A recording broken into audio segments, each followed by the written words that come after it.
Now we're recording. Welcome, everybody, to the City of Hermantown Planning and Zoning Commission meeting for June 15th, 2021. It's currently 7 o'clock in the evening.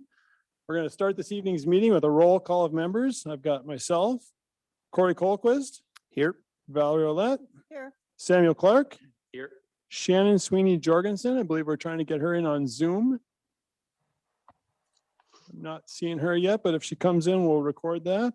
Beth Wensloff. Here. Buckley Simmons. Here. And Councilor Geisler. Here.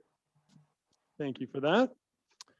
Second up this evening is an approval of this evening's agenda. Can I get a motion on that, please? I'll make a motion to approve tonight's agenda. Thank you, Mr. Colquist. Can I get a second? I can second that. Thank you, Valerie. All in favor? Aye. Aye. Motion passes. Third up this evening is the approval of the minutes from our May 18th, 2021 meeting. Can I get a motion on that, please? Sam Clark, I'll motion to approve the meeting minutes. Thank you, Sam. Can we get a second? Simmons, second. Thank you, Mr. Simmons. All in favor? Aye. Motion passes again. Fourth up this evening is public discussion. Is anybody here this evening to talk about something that is not on this evening's agenda? Not seeing any, we will move on to number 5. 5A this evening is a public hearing for an application by Kevin Middleton for a subdivision to create a 190-foot parcel of 2.20 acres. And- Actually, Mr. Chair, I think you maybe have a different, Agenda. Do I have a different one in front of me? Oh, I've got the 18, sorry.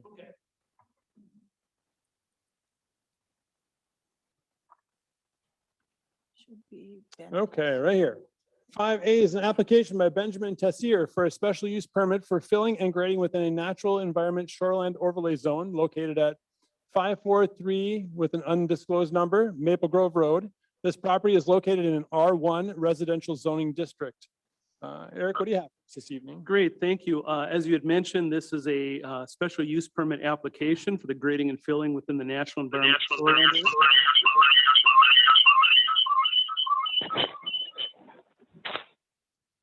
We'll see if we have that taken care of.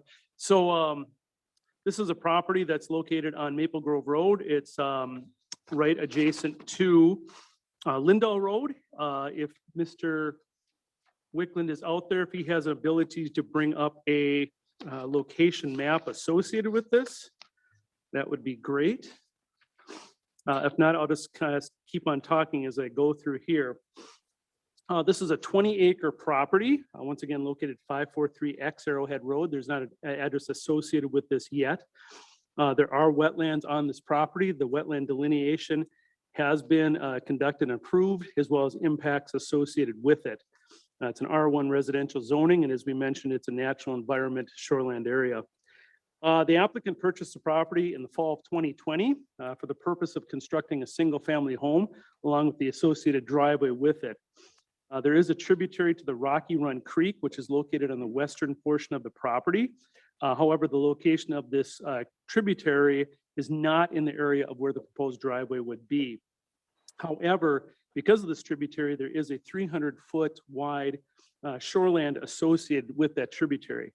And what that does is triggers the need for a special use permit for the grading and filling activities associated with that.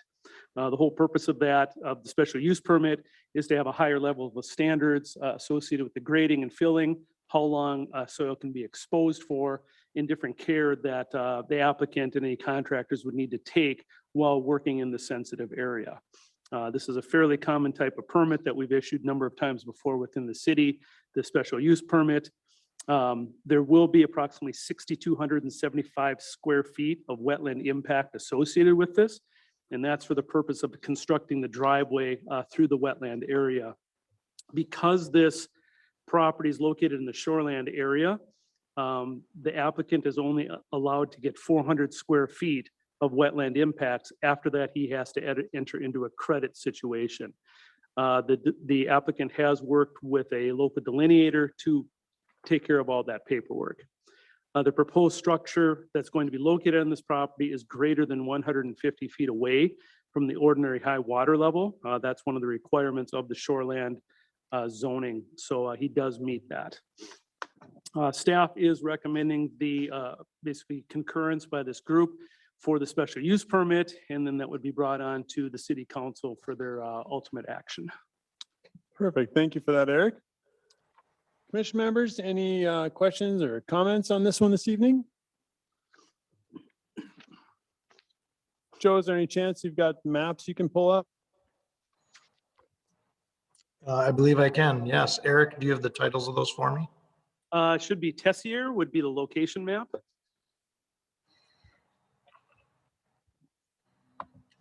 Hold for a moment. It'll take me a moment to get there. Sure. And I want to thank Mr. Wickland for helping us out this evening. Let's, We'd have people here. Yes, sir. let's make sure I get that right before we start thanking me. There's certain pieces where I might have to run to the back computer to share these things, just so everyone knows. Gotcha. We have total faith in you. And if need be, specifically on the next application, I can go to the,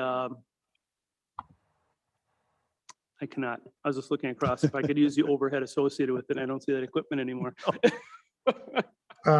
Yeah, let's do, if you could pause for me, there's some pieces that don't allow me to share screen when I'm the host the way that I would like, and I'm having a tough time pulling these off my desktop. So if you don't mind, I can make a quick run and get those done for you. Sure, that'd be great. It's going to be helpful for the next one. Appreciate it. Need a clarification. Oh, thank you for catching that. Yes, that,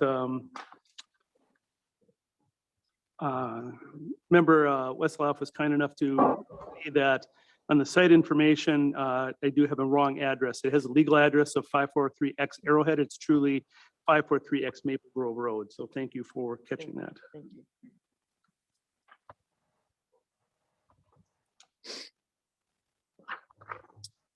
But the three different maps that Mr. Wickland is working on right now, the first one is a site location map, which shows where this property is located in regards to Lindahl Road as well as Maple Grove Road.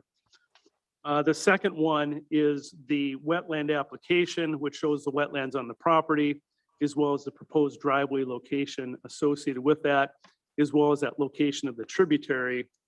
The last one is a shoreland overlay map, which shows the 300-foot area associated with that tributary and where it falls on the property. Thank you, Mr. Wickland. This is the, as I mentioned, the location map associated with that. This is down in the southeast quadrant of Maple Grove Road in Lindahl. It's that 20-acre site that's shown in red on that property. Mr. Wickland, if you can get the WCA map possibly. Thank you. This is a map that I just alluded to a few moments ago. That shows the, there's a proposed house building that's just above what's labeled as wetland B. Actually, if you scroll a little bit to the north, Joe, you can see where that proposed driveway location is on the eastern portion of the property with that 6,275 square feet of wetland impacts. And then on the western side, you see it labeled as a Rocky Run tributary. It said it crosses Maple Grove Road in that area by way of culvert. So this driveway location is not, does not impact that Rocky Run tributary. And then lastly, the shoreland map, please, Joe. Thank you. This is the, that crosshatched area is at limits of the 300 feet, both on the north and south associated with that Rocky Run tributary. Thank you again, Eric. And thanks again, Joe. Again, commission members, any questions or comments on this one this evening? Not hearing any, we're going to open up the floor for a public hearing. That is at 7:09 p.m. If anyone's here this evening to speak on this particular matter, you can come up to the microphone and please state your name and address for the record. I'll give you that opportunity now.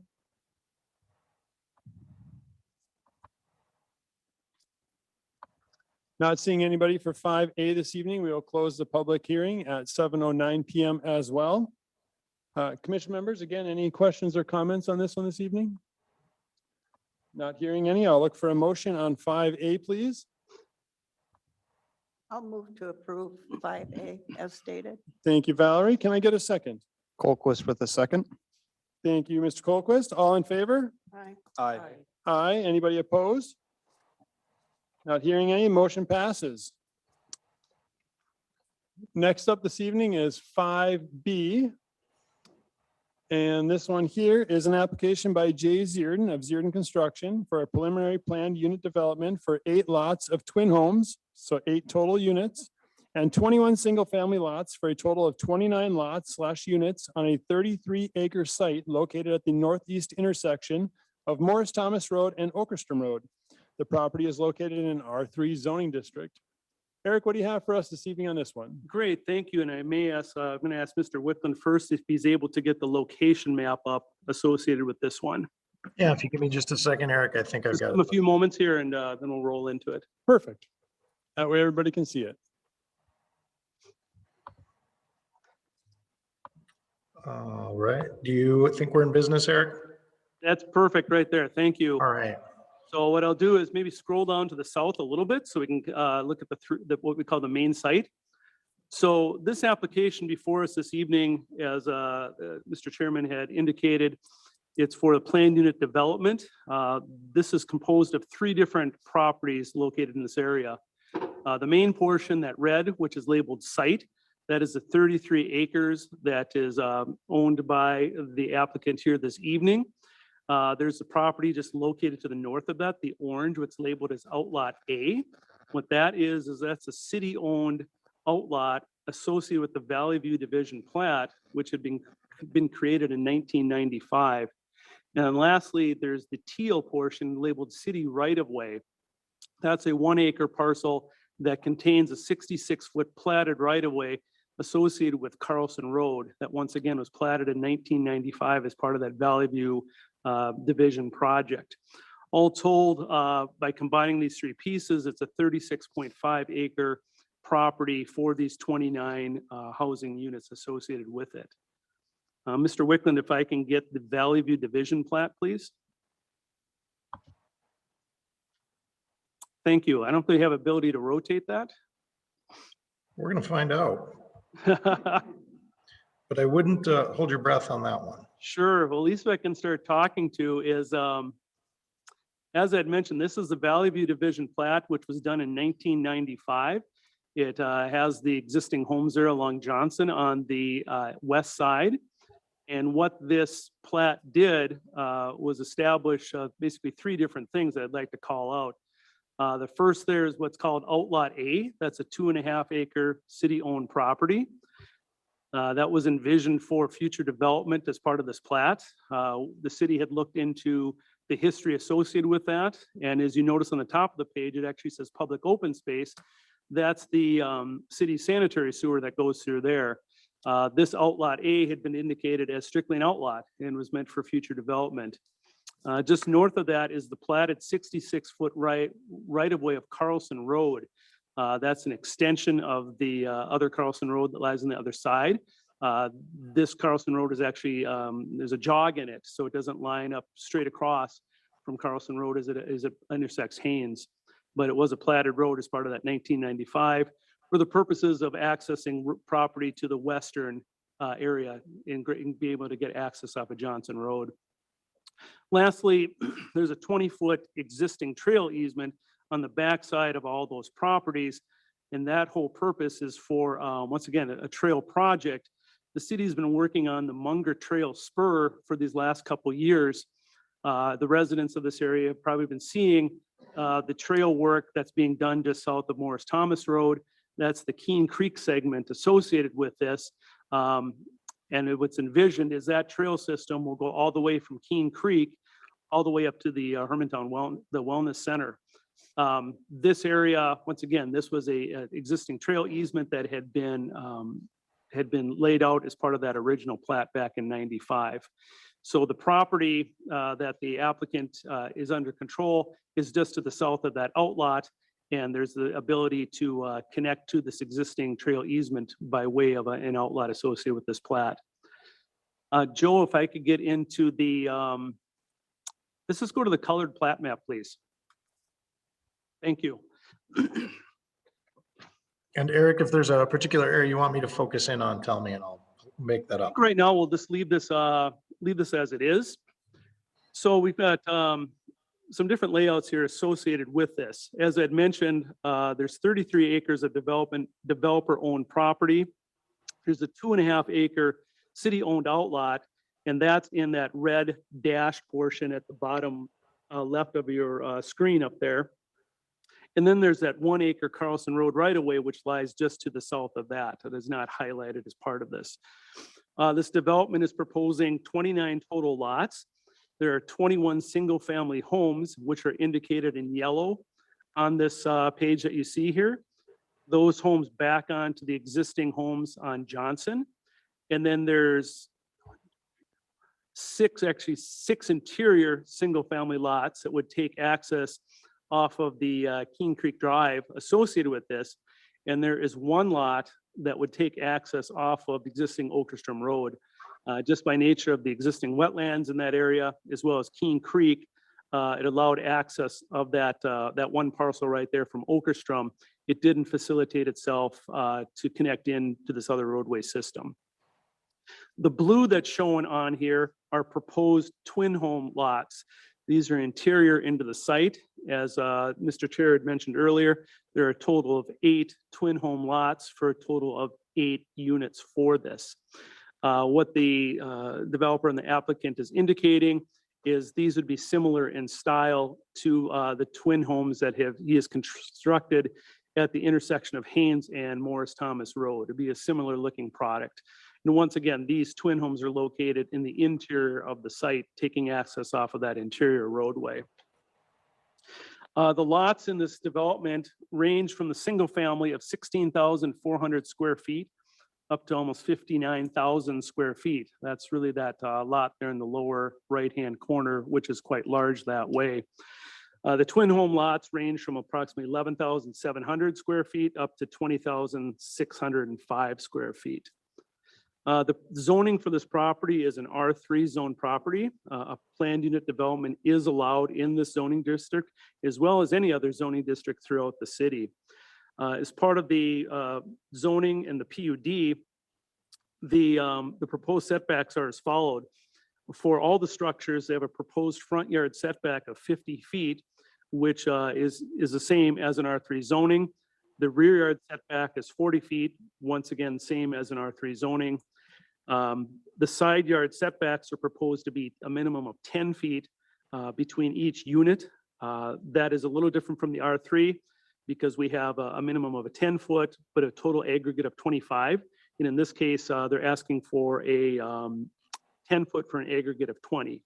As part of the planned unit development, we are able to dictate or have different building setbacks associated with that.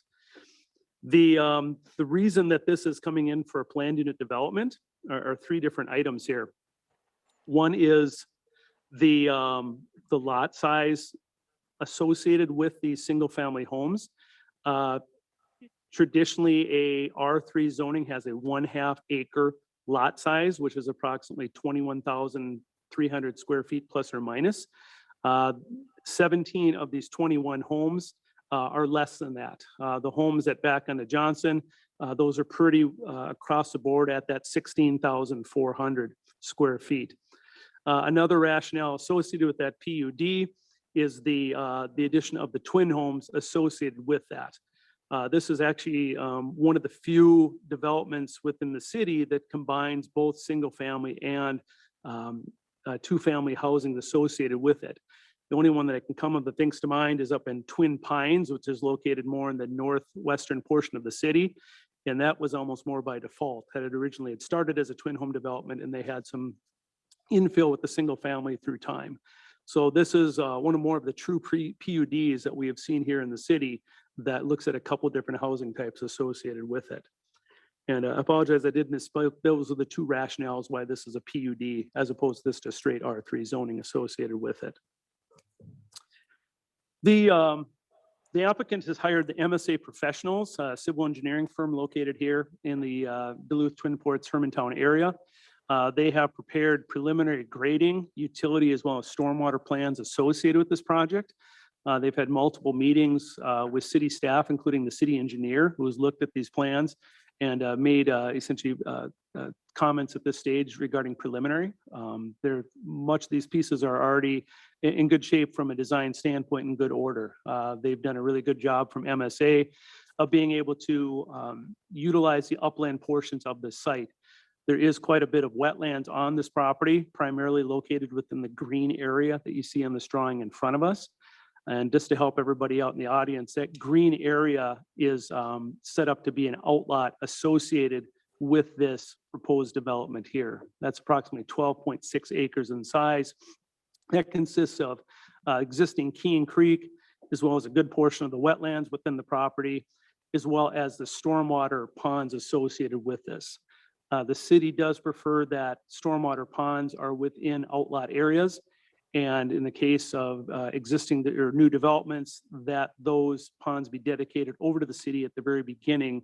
So for their ownership and their maintenance. So the way this is laid out with that large outlot encompassing all those things, it works out quite well from a stormwater and an environmental standpoint that way.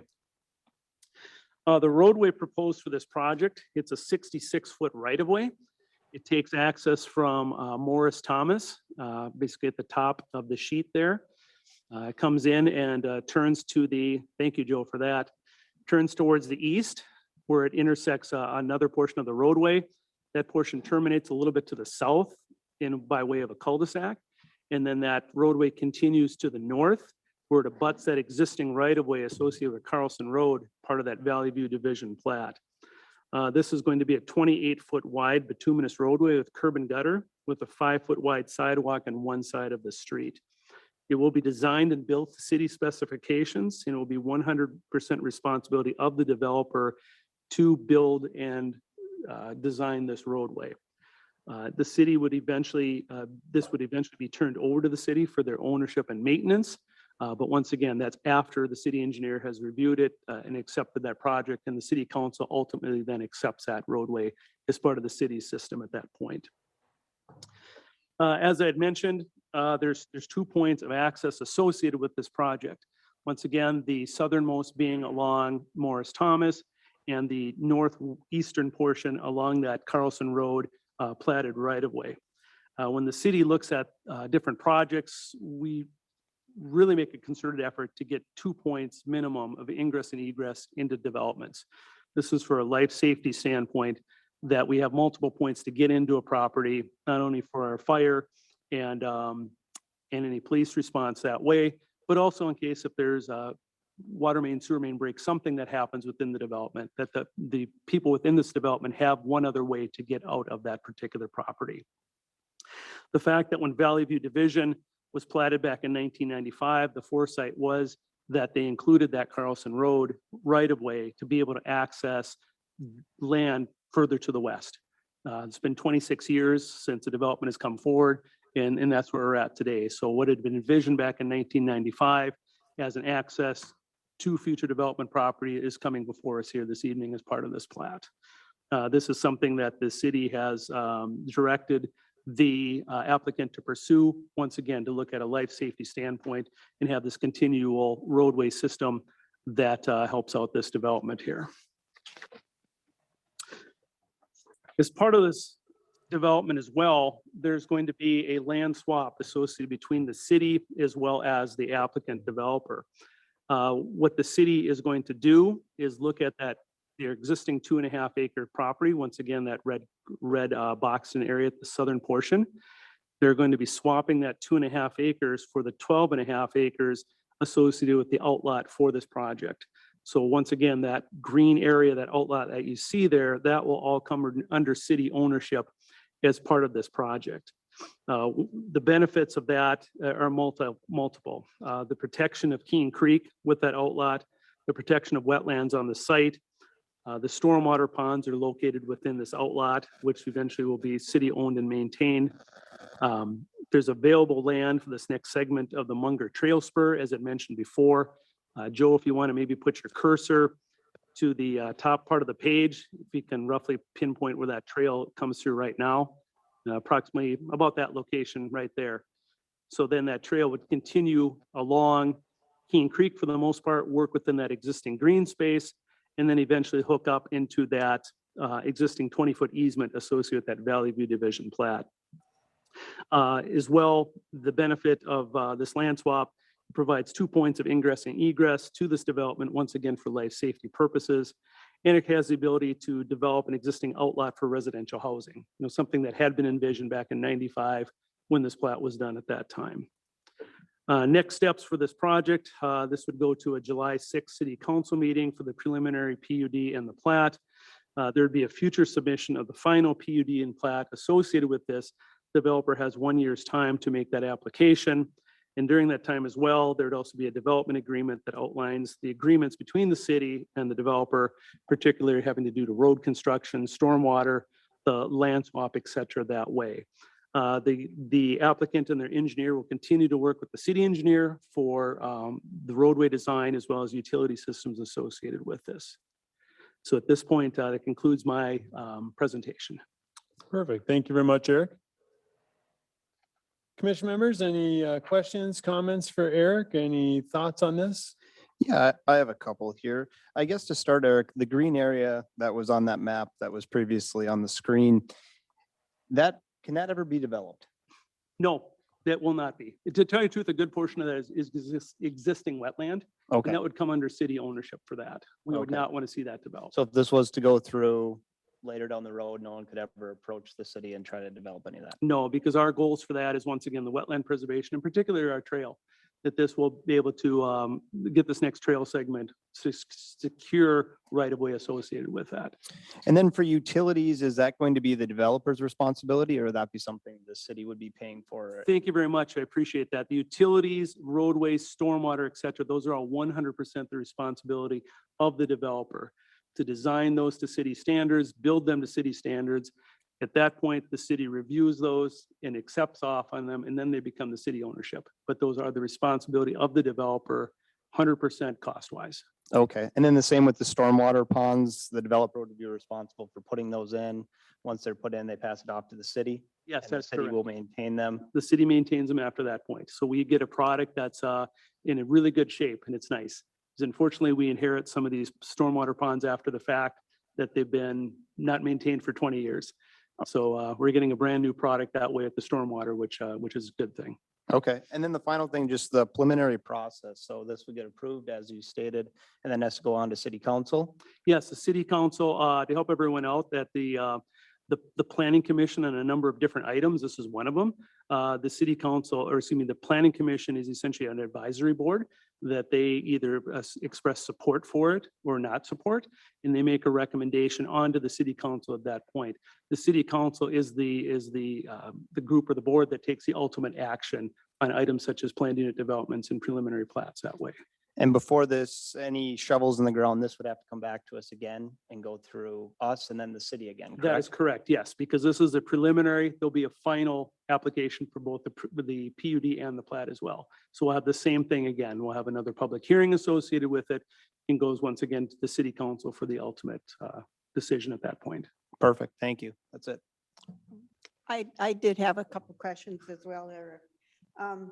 The past few months, we've had a lot of discussion about these planned unit developments and having them tastefully done in green space and area for the people that are going to be living here to picnic and get outdoors. I don't see any of that here. If those green spaces, or if the green colored in wetlands is in fact wetlands, other than that one trail, I don't see any recreational area here. Yeah, that the whole green outlot, if Joey can get that back up again, that's not 100% wet. There are opportunities within that there can be some other open space with it. But As I mentioned, that the trail is ultimately envisioned to go through here. And as part of that trail system, we do have other like pull-off areas for benches, picnic tables, et cetera, things like that. Okay, but the developer isn't doing anything. No, not as part of that. The fact that they're turning over 12.5 acres to the city for ownership is essentially, A, it's part of a land swap, but B, it's also a very large piece that they're turning over for us to have the ability to develop as need Okay, be. and then my other question is regarding Johnson Road. Mhm. Last year that was repaved. Yes. It's quite extensive project, took forever, it seemed. Was that done because of this development coming in? What was the time frame there? And I'm just thinking if they're gonna take this Carlson Road and make that curbs and gutters and sidewalk. I just wonder why that wasn't done on Johnson Road. Johnson Road was an existing, the city has enacted what's called a, I didn't get the exact initials for it, but basically a roadway replacement plan, for lack of better words. It's a series of 5-year plans throughout the city that the city engineer and public works director has gone through all the city streets and basically ranked them from a 1 to 5 with, and I apologize, I can't remember which is good and which is bad. But what we did is trying to pick off the worst of the worst. And in this case, the Johnson Carlson area was one area that needed quite a bit of work with it. Right now, if you're aware, we're working on Levake Junction, just north of us. So each year we pick a different project. We try to coordinate the work where we can. Like for instance, as part of the Johnson Carlson, as well as portion of Hermantown Road, we try to group some of these projects where we can. It makes sense from a construction standpoint. No, that work did not have anything to do with this property. You know, obviously this property has been owned by the particular owner here for the last few years. This property did seek I believe it was a planned unit development back in, I want to say 08 plus or minus for a townhome development, which did not go through at that time. So we as a city always knew that this was a development piece of property and would be developed sometime in the future. And so no, the Johnson Carlson work that was done last year, that did not have anything to do with this because this particular project came in after that work. Do you feel the Johnson Road is going to be substantial enough to handle the added traffic? Honestly, and I'm not a traffic engineer, but the way it's set up, Joe, if you can get back that plan as well. Right now, the Johnson Carlson, that whole segment is essentially a low traffic standpoint. And even as you're looking at this, and once again, I'm not a traffic engineer, I won't represent myself as one, but you look at this particular plan and the question is where's a kind of a logical break point within this development that people would want to travel northwards then to get onto Carlson Road and then get out of that development. And it's somewhere, I'll just do a quick count. Potentially 8 to 10 lots is generally that break point where you get along that midpoint of this roadway that people they'd have that option. Do I want to go north or do I want to just go south and get onto Morris Thomas that way? Will there be added traffic onto Johnson? Yes, there will be. At the end of the day, it still should be a low traffic roadway.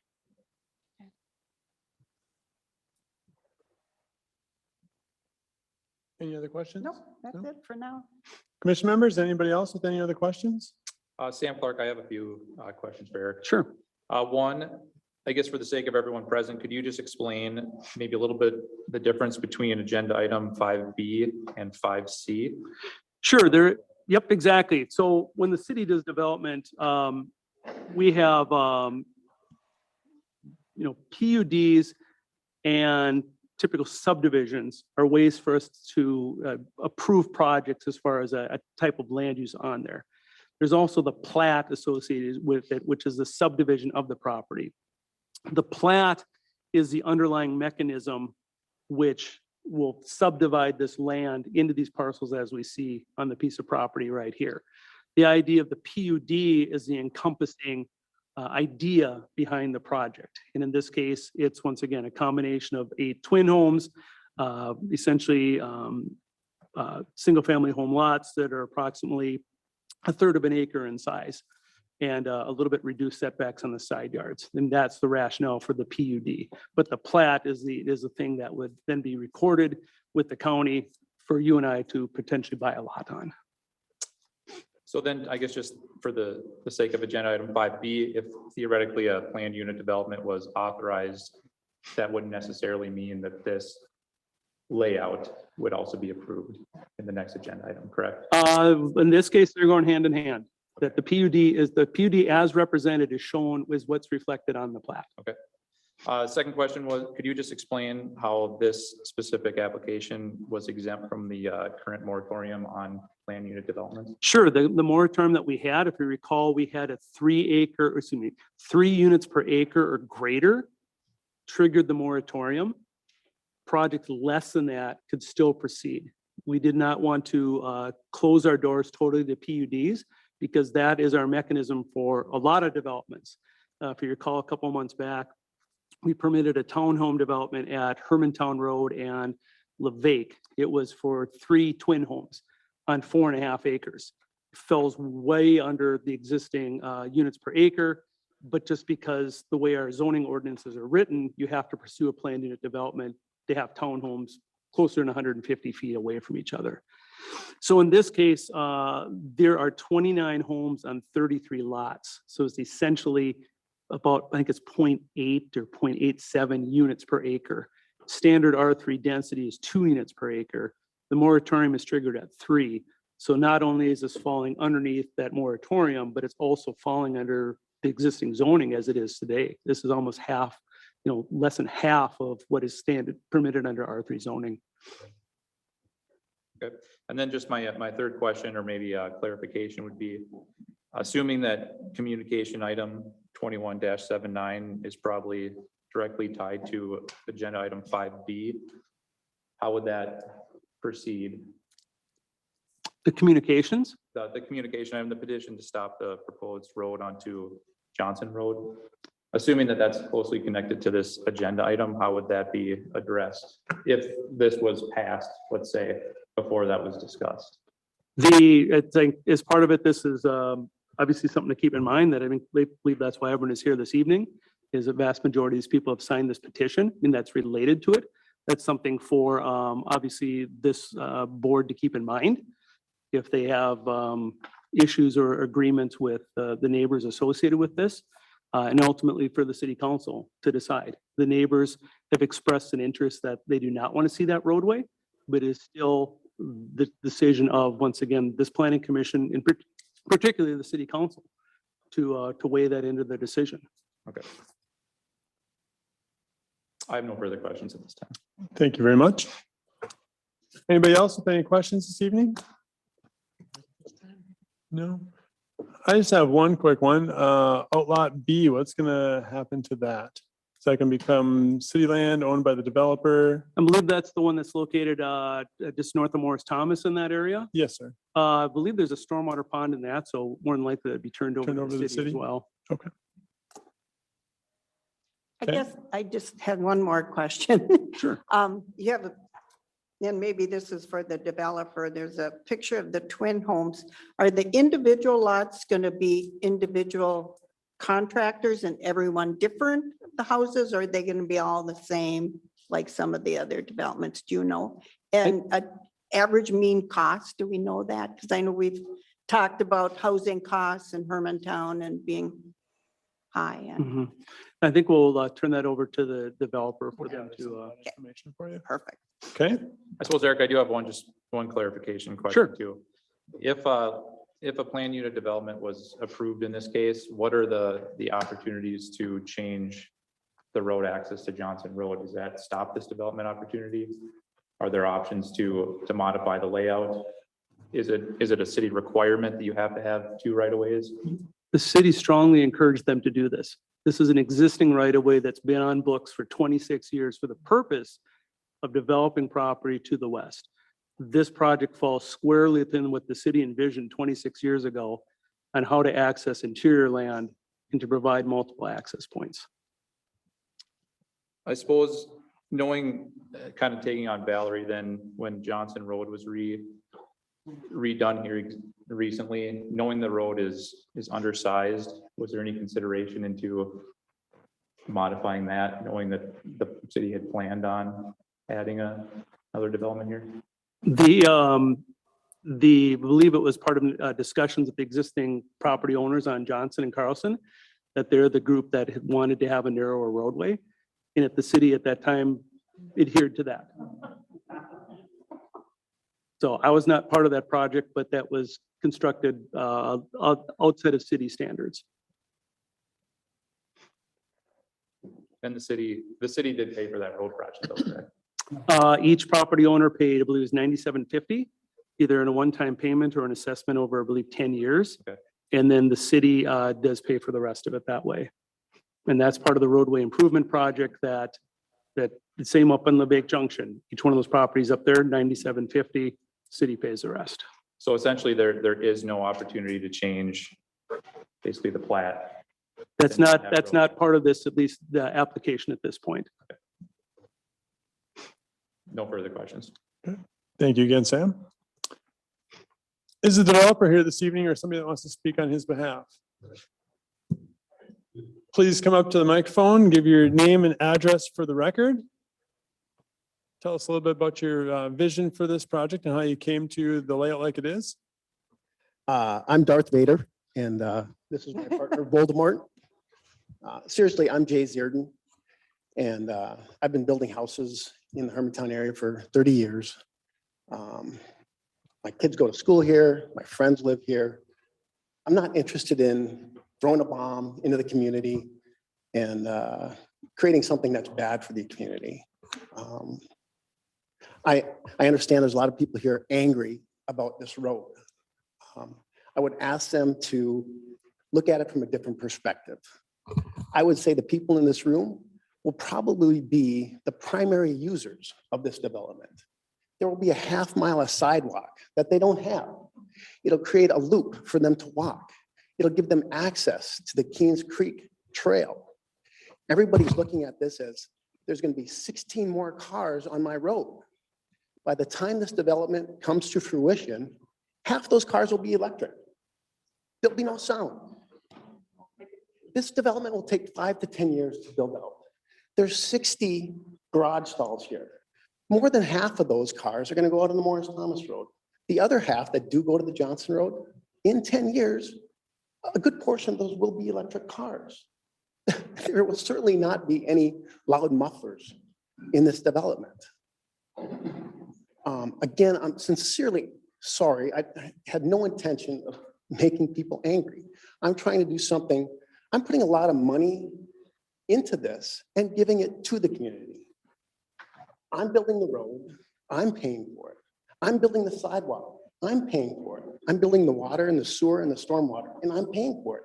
I'm giving it to the community. I'm giving it to you. And someday your friends or your children or your grandchildren might live there, and you can walk there and have a cup of coffee with them. I understand you're angry about the traffic thing, but it will happen over a period of 5 to 10 years.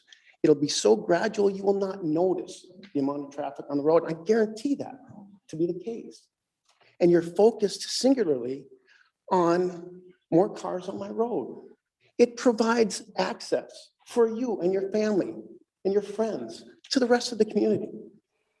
So look at the whole picture, not just more cars on my road. That's all I ask. We appreciate that, Mr. Zierden. Do you plan on building all the homes in there, or are there going to be lots for sale? I do not. I will probably build the townhomes in the same manner. I don't know if you're familiar with my development on the corner. of Yes, sir, I am. Thomas. It will look identical to that product. As far as the single family homes, I would prefer to sell them and have, there will be covenants, you know, so that nobody's going to move in a trailer house. Sure. There'll be some consistency to the product there, but I do not intend to build the houses. Sure. And we've talked a lot as a group here over the valuation of homes and lots and stuff like that in the city. Whereabouts do you see the lots coming in at for sale? Because it's almost getting unreasonable for somebody to build a new home in Hermantown. It's pushing $500,000 for a new house in Hermantown. And a lot of that's on lot prices. I was checking just the other day, and some of the lots that are going for sale in the neighborhoods like this are 120, 130,000 just for the lot.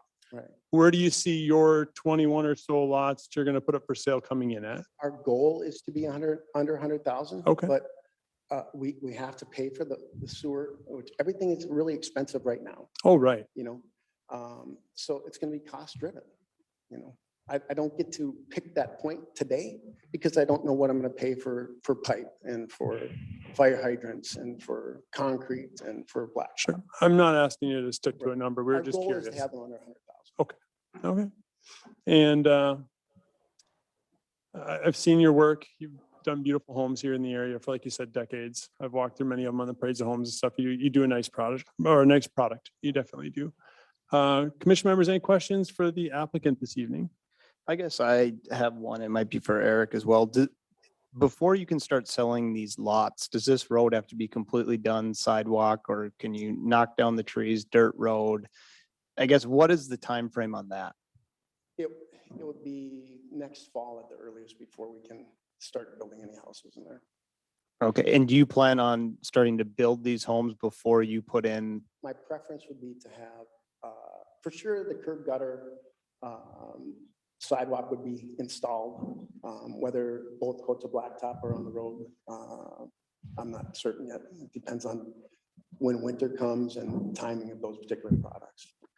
And maybe I can jump in from right there. There's, as part of the development agreement, we outline those things. And there's really two different avenues for developers to take. One is they complete, as Mr. Zierden just indicated, all the work. The roadway's in, the stormwater's in, curb and gutter, the sidewalks in, et cetera. And then at that point, the city signs off on the development and we sign the plat. At that point, Mr. Zierden can start selling lots, start building lots. The other avenue is that the applicant's engineer identifies the cost of what it will take to build all those things. The city engineer verifies the number, and then that becomes a basis for a letter of credit for 125% of that work. And at that point, the city would sign off on the plat. Mr. Zierden can start selling lots.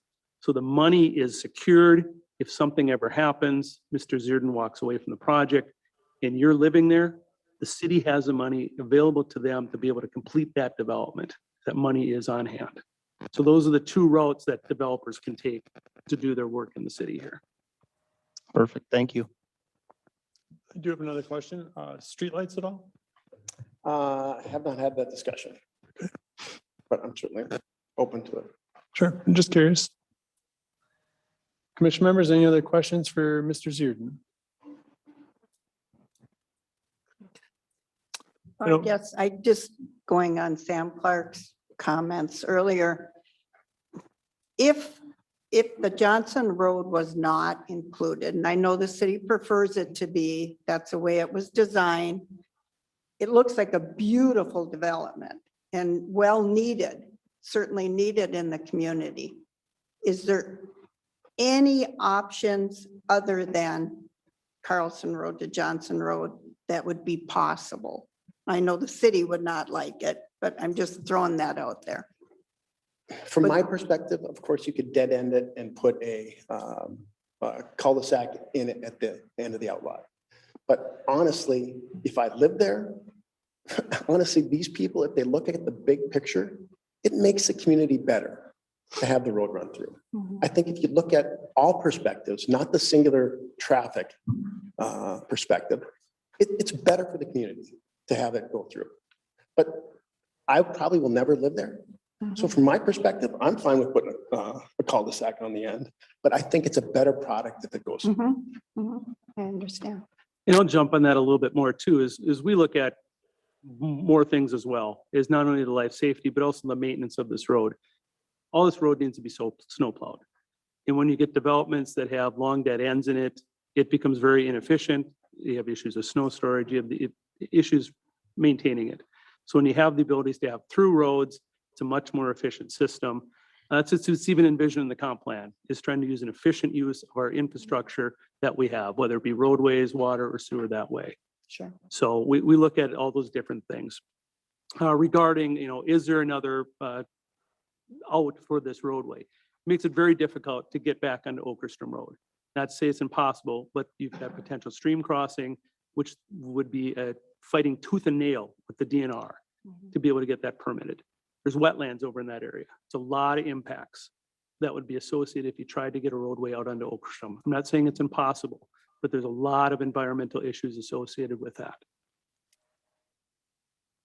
Okay, thank you. Thank you, Mr. Zierden. We might have you come back up in a little bit. That being said, we're going to open the floor up for a public discussion. When you get up to the microphone, please state your name and address for the record. If we've heard the same thing 3 or 4 different times, I'm actually going to cut you off. We're trying to get out of here at a decent hour this evening. The public record is going to be started right now at 7:50 this evening. All right, my name's Tony Marino. I live at 3760 Johnson Road. Thank you, sir. I am the person that initiated the petition. I'm sure you guys have heard about it. I'm pretty fired up about this thing, and even more so after listening to the comments. I do not see the Carlson Road as a benefit to our neighborhood. You've said many, many times during this that the city has been planning this since 1995. And yet 2 years ago, they had a chance to rebuild the Johnson Road, knowing that there could have been some more development there. That wasn't discussed with those of us on the Johnson Road at that time. So now we're talking about putting 37 housing units in there. And I don't buy that there's only going to be 8 houses driving north. Because when you start heading north, you've got Fleet Farm, Walmart, Sam's Club, Costco, the mall, Target. You got a lot of businesses up that way. And so there's going to be a lot of people exiting north, not 8 houses and 16 cars. It's going to be a lot more. That's why I talked to everybody on the Johnson Road, the Portland Road, everybody that has access from Morris Thomas to Haynes Road, because they're all going to be affected. The Johnson Road is a narrow road.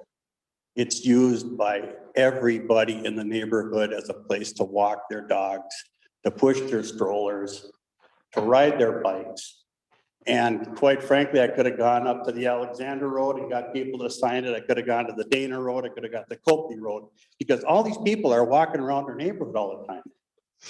Adding a few sidewalks down there isn't going to improve our neighborhood. We already live in an area of town that probably has the highest density, the smallest lots in the whole city. Now we're adding a whole bunch of more living units. And I'm not here to question the development itself. I'm here to question the development of the Carlson Road.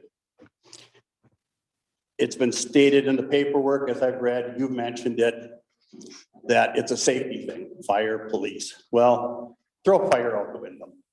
The fire department's just down the Morris Thomas Road, down the corner, 3/4 of a mile from the development.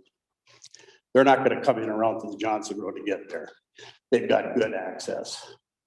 I even would kind of like, or hate to see emergency vehicles coming in from the north. What these maps don't show, to come in from the north, they're going to have to come up Portland Road. They're going to come around. They're going to be making all kinds of zigzags, potentially at high speed if it's an emergency, on a narrow road that's, traveled by a lot of people on foot and bikes and everything else.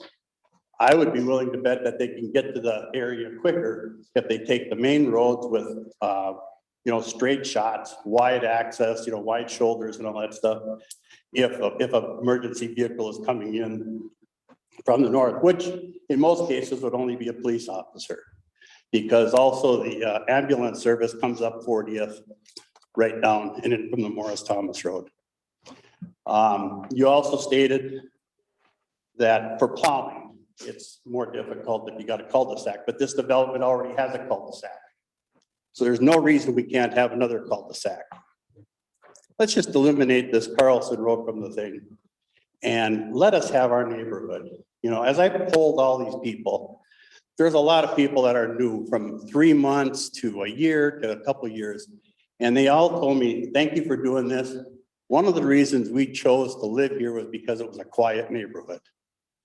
I'm not so buying into the electric cars thing. We just spent almost $10,000 per property to have our Johnson Road fixed up.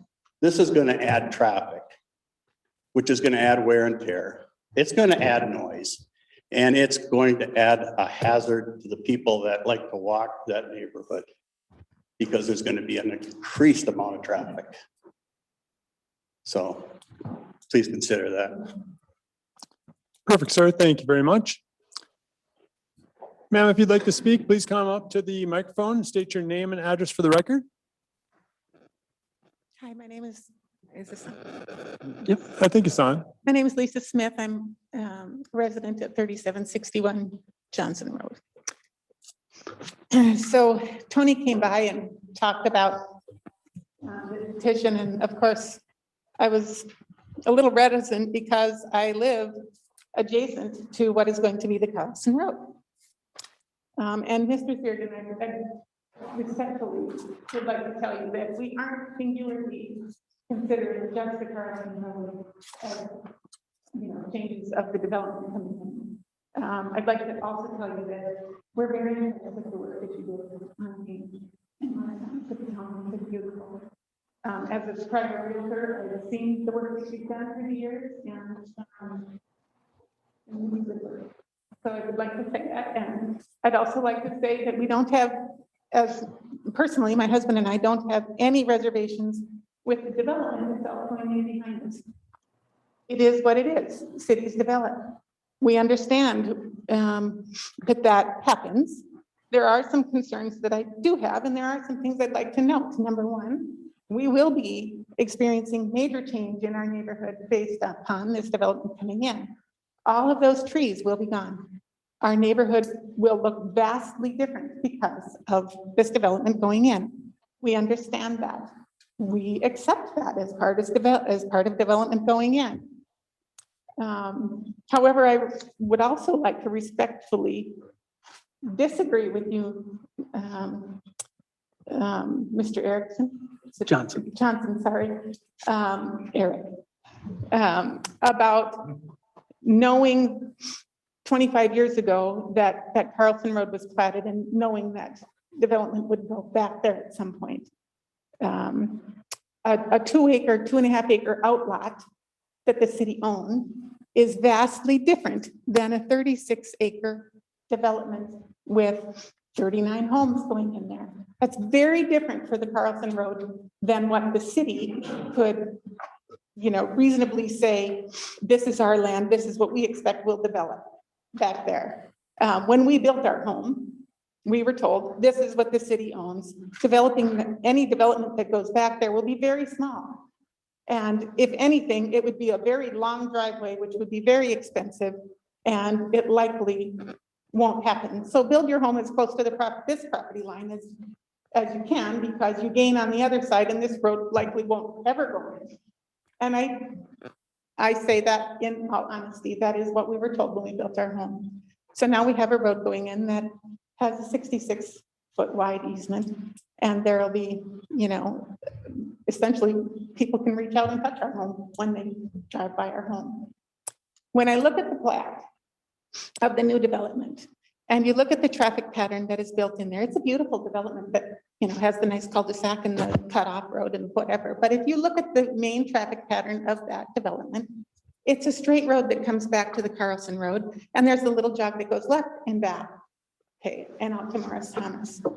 Most of the homes are on that straight path, with the exception of the townhomes that are set there. So if I were a driver and I was thinking about going north, the last thing I would do, even as the home closest to Morris Thomas Road, if I were going north, the last thing I would do would be to pull out of my garage, turn this way, then turn this way, then turn this way. I would instinctively drive straight ahead and turn right on Carlson Road. That means every home along that main development, with where the lots are proposed to be smaller, is going to come out and up the Carlson Road, which is many more than the 8 lots that you're proposing will likely go that way. So that, in consideration with the Johnson Road being built narrower and the difficulties that they had with the Portland Road coming down and around with the construction of the Johnson Road. I'm not sure if any of you are familiar with this, but there were some issues with the Portland Road coming down and around. It's a major safety hazard there. I can tell you that with experience, because I almost got into a head-on collision with another vehicle as I was traveling down the Portland Road, and another car was coming up Johnson to go up Portland, and it wheeled around that corner, and had I not slammed on my brakes, it would have been a head-on collision right there, and nowhere to go but over into the ditch, which is a little bit steep. So adding more traffic there, including not just residential, but all of the delivery trucks and the mail trucks that currently use our road as a thoroughfare, and the UPS and the FedEx, and all of the traffic that has now come forward as part of home deliveries and groceries and all of that, is going to be added to Johnson Road. And it's not just about Parkland Road, it's about our neighbors, it's about our kids and our grandkids playing on the road and being able to walk safely in the road. We don't have the sidewalks. The sidewalk, I'm not saying it's not gonna be beautiful, but I am saying that our kids don't play on that sidewalk. Our kids play, they ride their bikes where their friends are on Johnson Road. They're not gonna ride them over there because I, as a parent, if I were living down at the end of Johnson Road, wouldn't let my kids go far enough down to play on that sidewalk, you know? I'm just asking that you consider it. I'm asking that you consider that maybe the inlet and outlet there isn't the best thing for that neighborhood. And maybe there is another possibility, and it might take more work and it might take more planning. But I'm asking you to consider it. And I'm asking you if no other changes can be made to the plat as it exists, then I'm asking you to turn it down until a different development can be made for it. Thanks. Thank you very much, ma'am. Mr. Chairman, I've heard a couple of different numbers on the unit count. Mrs. Johnson, can you confirm the unit count? Yes, the unit count is 29. I've heard 39 a couple times. It is 29. 29. Okay, thank you. Thank you, Mr. Greisler. Heather, can you please state your name and address for the record? I'm Carolyn Clark. I live at 4744 Portland Road. I have two comments. I live on the twisty curve. And I think the narrowness of the road is a serious consideration. I have witnessed on more than one occasion when a school bus and a garbage truck cannot pass each other because the road is too narrow. The other thing I've witnessed on more than one occasion is that cars, 2 or 3 have backed up because someone's parked on the road. One was a graduation party, one was a garage sale, and the school bus could not get through and had to stop. So if you're thinking of safety issues, kids parked on the school bus for, it was about 15 minutes, not a good thing, stopping traffic because of the narrowness of the road. But that curve I see it all the time where it's a real issue for vehicles passing. Thank you. You're welcome, ma'am. Thank you for your comments. Come on up, state your name and address for the record, please. I'm Janet Jansen, and I live on 3743 Johnson Road. And one comment I want to make, the development doesn't bother me so much, but we can get to Kings Creek simply by going down Morris Thomas Road. We don't need another road to get to a trail. You go down Morris Thomas, find Kings Creek, easy. So anyway, some of this is a little repetitive. I just invite anyone who's going to be involved in the decision making to go down Johnson Road. And to clarify, a couple of years ago when they started planning, I think the original, they were thinking of 24 feet, and with the money involved, the citizens talked about 22 feet would be wide enough, you know. They brought it down to 20. You know, we had no say in that, okay? We agreed to 22, not 20. So to the safety issues, I have an acquaintance that came down Portland around the curb and almost hit a person. The other day I was walking very much on the edge, going up with my dog on the edge of the pavement, and someone was coming down and someone was coming behind me. And that person was behind me, just stopped, just to let the other person come through. And so it's a very narrow curve. I think, I worry about kids riding bikes. The grades are steep on the slopes. You know, they added the extra ground blacktop from Carlson Road, changed the plan a little, and made our culverts quite steep. And sometimes driving, I feel like you know, if you meet a car or there's someone walking, feels like you're almost gonna sideswipe the mailboxes. So I invite anyone to come and take a drive. But yeah, that's about all I have to say. We didn't expect a boulevard, but it'd be nice to have had, for our money, a little wider road. And I worry about the safety. Thank you. Thank you very much, ma'am. Sir, if you could state your name and address for the record, that would be wonderful.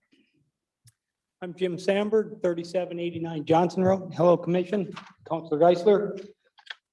First, I'd like to thank Mr. Deere for putting this piece together there, and our neighbors for speaking up. One of the biggest things I see here is we have a petition of all neighbors. I'd like you guys, you people to take that into consideration. Everyone has signed that, and I think that petition should mean something pretty strongly to this commission and to the city council. It isn't about quietness on our street as much as it is about more traffic. Electric cars are good and great, but they're still there. That's one of the biggest points. One of the questions I have is wetlands. Is that Carlson Road wet? It sure looks like it. I mean, it's soaked.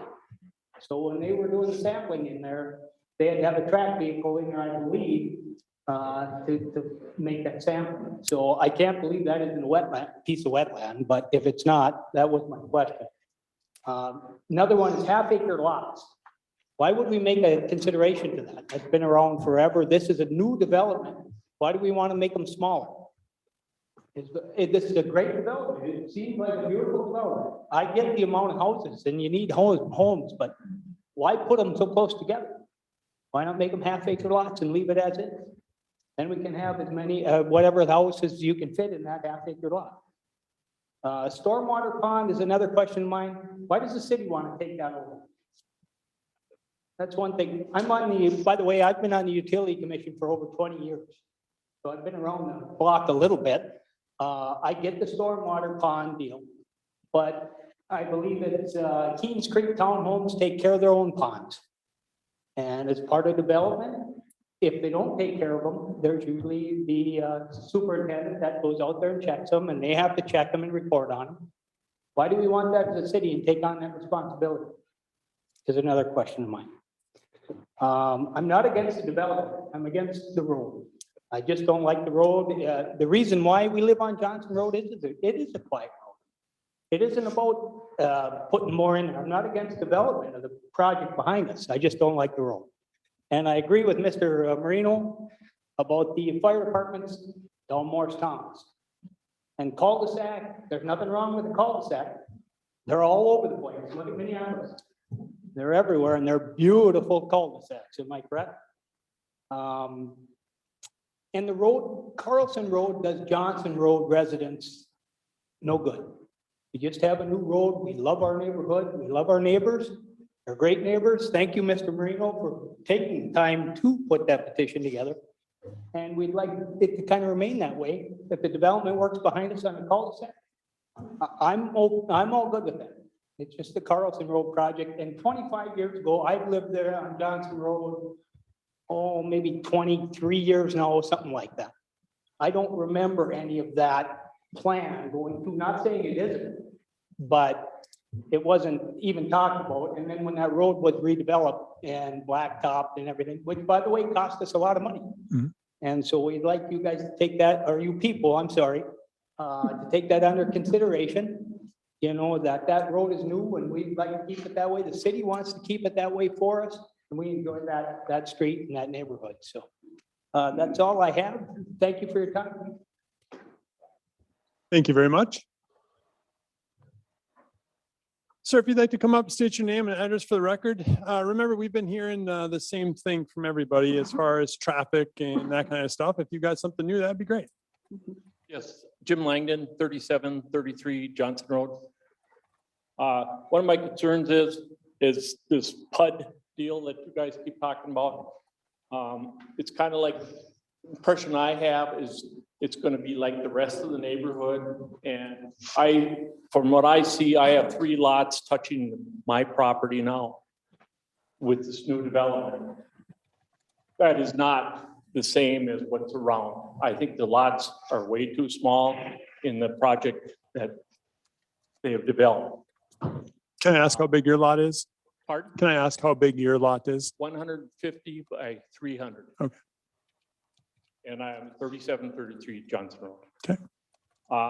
Then the next thing is, I'm concerned about the water line. You guys said you want to loop in the water system, which means you would have to connect it with the Johnson Road. And Johnson Road water line is on the east side of the road Does that mean our road gets charged up again if you guys decide on this Carlson Road? And that's it. Thank you. Thank you, sir. Ma'am, come on up, state your name and address for the record, please. Jennifer Jacobson, 3751 Alexander Road. So one road from Johnson. Thank you. And I apologize, this is relevant and additional stuff. Great. I can't wait. So I'm here to address concerns, not only for the current development being contested, but also to address my concerns on the planning and zoning of Hermantown in general. On the city of Hermantown's website, the first thing you read, and I quote, is Hermantown, Minnesota has the advantages of accessible big city amenities while still allowing for country living and small town community feel. To me, building multiple large-scale housing units in pockets all over the city does not coincide with the country living and small town community feeling as stated, but instead you are creating the big city housing amenities that many residents of Hermantown moved here to get away from. In the last year and a half, there have been requests for almost 450 housing units to be built in Hermantown.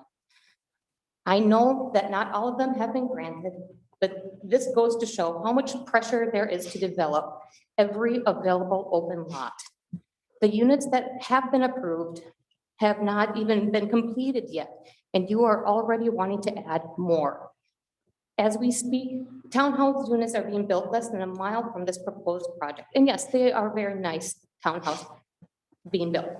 But what is going to happen when all of these units around this town are filled and demands on our infrastructures are increased? The city's road improvement plan just replaced those roads in that neighborhood. And as you saw, the condition that the water and sewer pipelines were in, they all needed to be replaced. And now you want to tap into them again or if you don't tap into them, do you think the ones in the neighboring area are going to be in any better shape than what you had to deal with? Furthermore, with these units, there will be families with children needing to go to school. And I know that it is the school board that must deal with that issue, but why act like the decisions that are made today do not affect anyone else in the future? We have just begun to pay the increased property taxes on the remodeling that the school district did to consolidate the school. Do you really think when 5 to 10 years, when all these units are being built, that we will want to hear once again that we need to think about the children that have no place to sit because the schools are no longer large enough to accommodate the influx of students that you created by densifying the town? Additionally, the units that are currently being built are not just being built in one area or blended into their surroundings, but are instead being built on any piece of land that is just big enough for the units to be squeezed onto with little or no buffering to the single family home neighborhoods that they are being built in. Just because there are only a few buildable lots currently available does not mean that you have to allow developers to build maximum capacity on them. And what will happen to the current housing prices in these neighborhoods once the market becomes saturated with all these new units? Flooding the housing market in these neighborhoods could potentially drop the market value of the existing homes once the demand is gone. The current growth management comprehensive plan is from 2001, with the top 3 plan concepts listed being 1, maintain the rural and suburban character of Hermantown. 2, manage residential development to preserve critical natural features and existing established neighborhoods. 3, phase residential development consistent with necessary and available public infrastructure. According to the 2014 Small Area Planning Guide amendment to the plan, Hermantown exceeded the population projections that were used as the basis of that 2001 plan in 2010. For the last 10 plus years, the City Council and the Planning and Zoning Commission have been using the plan recommendations that were created for a much smaller base population over 20 years ago.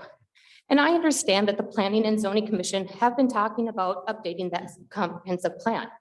But until it is completed, they are now looking at basing current decisions from their planned unit development, PUD. in the recent survey that you guys did. My issue with this line of decision-making is that this survey was sent out to only 56 people with 45 participants responding. How can something that is going to significantly impact over 9,000 Hermantown residents be based on the opinions of 45 people, with some of those having a direct financial stake in the outcome of these decisions? According to the March 16th, 2021 City Council minutes, 37.5% of the survey group was comprised of Hermantown residents, not counting counselors, P&Z members, or city staff. But it also stated that the 37.5% did include local realtors and developers. And I have a hard time believing that a single realtor or developer recommended to slow down building multi-unit housing. In this small sampling group, in this small of a sampling group, if the few people who will financially benefit from more housing being built were given equal weight in this survey as to the thousands who live in these neighborhoods, then the results will be skewed in their favor. This survey is potentially unethically biased towards encouragement of growth and development, and more citizens need to be given a chance to be involved in the growth of their community. I am not saying that this project or all development is bad, but Hermantown residents cannot be expected to solve the current housing problems. A future large-scale plan, including all aspects, need to be assessed. To me, it feels like you are not looking at the big picture of this town with accurate data and what the citizens of Hermantown want. I ask you to take a moment to look at the current website homepage and see if yet another large-scale housing development truly fits, and if it is what the current residents in this and other neighborhoods need or want. Thank you. Thank you very much for your words this evening. Anybody else want to come up and speak this evening on this matter? Sir, if you could state your name and address for the record, please. 1990 West Chubb Lake Road. As the developer, I just want to say, first of all, going through this process with Eric, the city engineer, dealing with Keens Creek, MSA. I mean, we have basically kind of went with their guidance and what they thought made the most sense. And like Eric brought up, like this was a future vision, and we want to do it right. We're going to do it right. One thing I think that skewed is, they're talking about the price of building. That ain't just in Hermantown. That's across the country. Nobody likes change, but Hermantown's the place people want to be. I bought this property 4 years ago. I bought it from a developer, and it was going to be developed. And next to that, for 10 years, I lived in Hidden Creek Preserve, which is right out of Getchell. I mean, parts of that aren't even paved. That at 44 lots, not 29. So I understand Johnson Road residents' concern, but I also as a council, the goal, I think it's to improve the city, and taxes are only going up. This is going to make the city of Hermantown stronger. And as many people don't want these things, they don't want to see their taxes go up. Well, in order for that not to happen, we have to produce tax dollars. And that's all I got to say. Thank you very much, sir. Anybody else this evening that wants to speak at the public hearing? Mr. Chair, when there is a chance, I do have at least one folks online when the time comes. Thank you, Joe. Okay, I'll check in with you, Joe. Appreciate it. I just have one more quick. Sir, could I get your name and address one more time? Jim Sambert, 3789 Johnson. Thank you. And my comment was when the townhomes went in, Keens Creek Townhome, I think Mr. Langman was there with us, and they were going to put up, when Sherman had the property that we're looking at now. I'm sorry, before Mr. Weeks, they were going to put up a buffer of trees along that property to the back of the people on Johnson Road. And I was just wondering if there's any way as the development goes up, like I said, I'm not against development at all, But a buffer zone, they were gonna plant trees there to keep the development in the neighborhood separate. So just curious if that's a question or a possibility for our neighborhood. Sure. Thank you. Thank you again, sir. Anybody else this evening that'd like to speak on this matter? Come on up, state your name and address for the record, please. I'm Tim Cleary. I live at 3782 Okerstrom Road. I was really happy to hear that you are caring about the wetlands. And I just wanted to get some clarity. I was a little confused about something. I heard that the wetlands are going to be preserved. I'm wondering if there's been an environmental impact study on the wetlands. And there was also a question about green space or play space for kids. I know there will be a lot of kids moving into this development.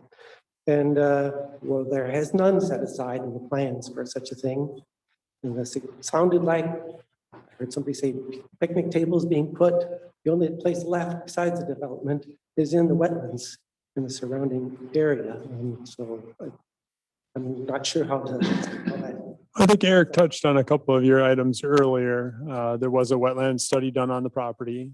Over 12 acres of that will be given to the city. Through that, there'll be a trail that's going to be created.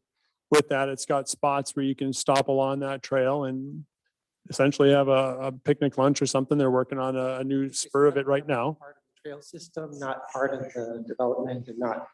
It's part of the dragging picnic tables. part of the overall trail system. This trail system will connect to Keene Creek Park by way of a 2,100 linear foot trail that's almost finished right now.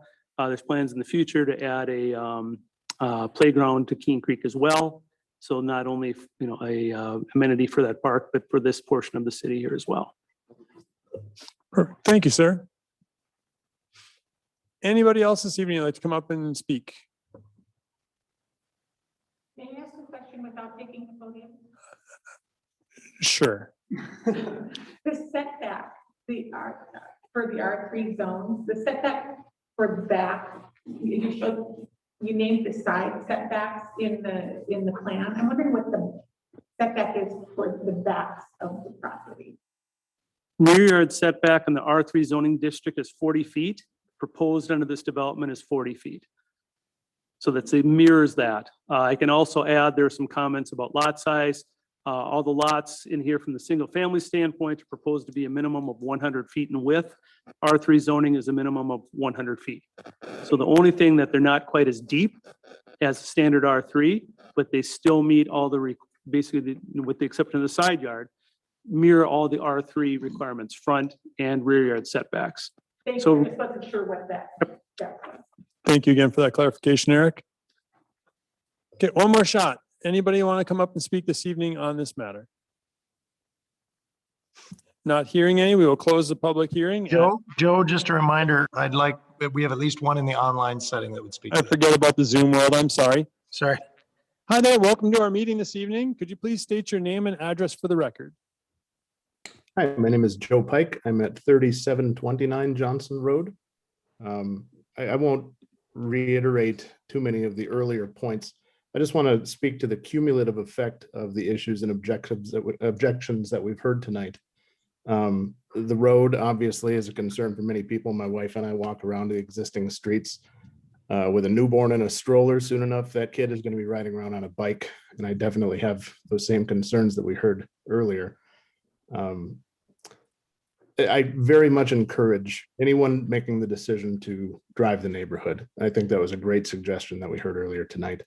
The size of the lots was another concern cumulatively. It's the same for me. I'll have at least 2 lots that will abut the rear of my property. I don't necessarily have a problem with single family homes behind me, but I think people in this area love privacy, and that's not going to be different for prospective home buyers as well. And meeting the minimum setbacks on an undersized chunk of land is not conducive to privacy for anybody, the existing homeowners or the new people. Like we heard earlier tonight, if you can reach out and touch your neighbor, that's not necessarily ideal. I would consider larger lot sizes if possible. It just feels like the development is shoehorned in. It's a chunk of land that, in my mind, is developable, but barely. There are sections of it that are usable. There are sections of it that are not. And we're trying to squeeze that lemon for everything that it's worth. And I just don't see how that's in the best interest of the city of Hermantown. Another problem that I have is with the way that this was communicated, or rather the lack of communication. To hear Mr. Eric Johnson speak earlier tonight, the builder and the city must have been in collaboration and discussions for quite some time.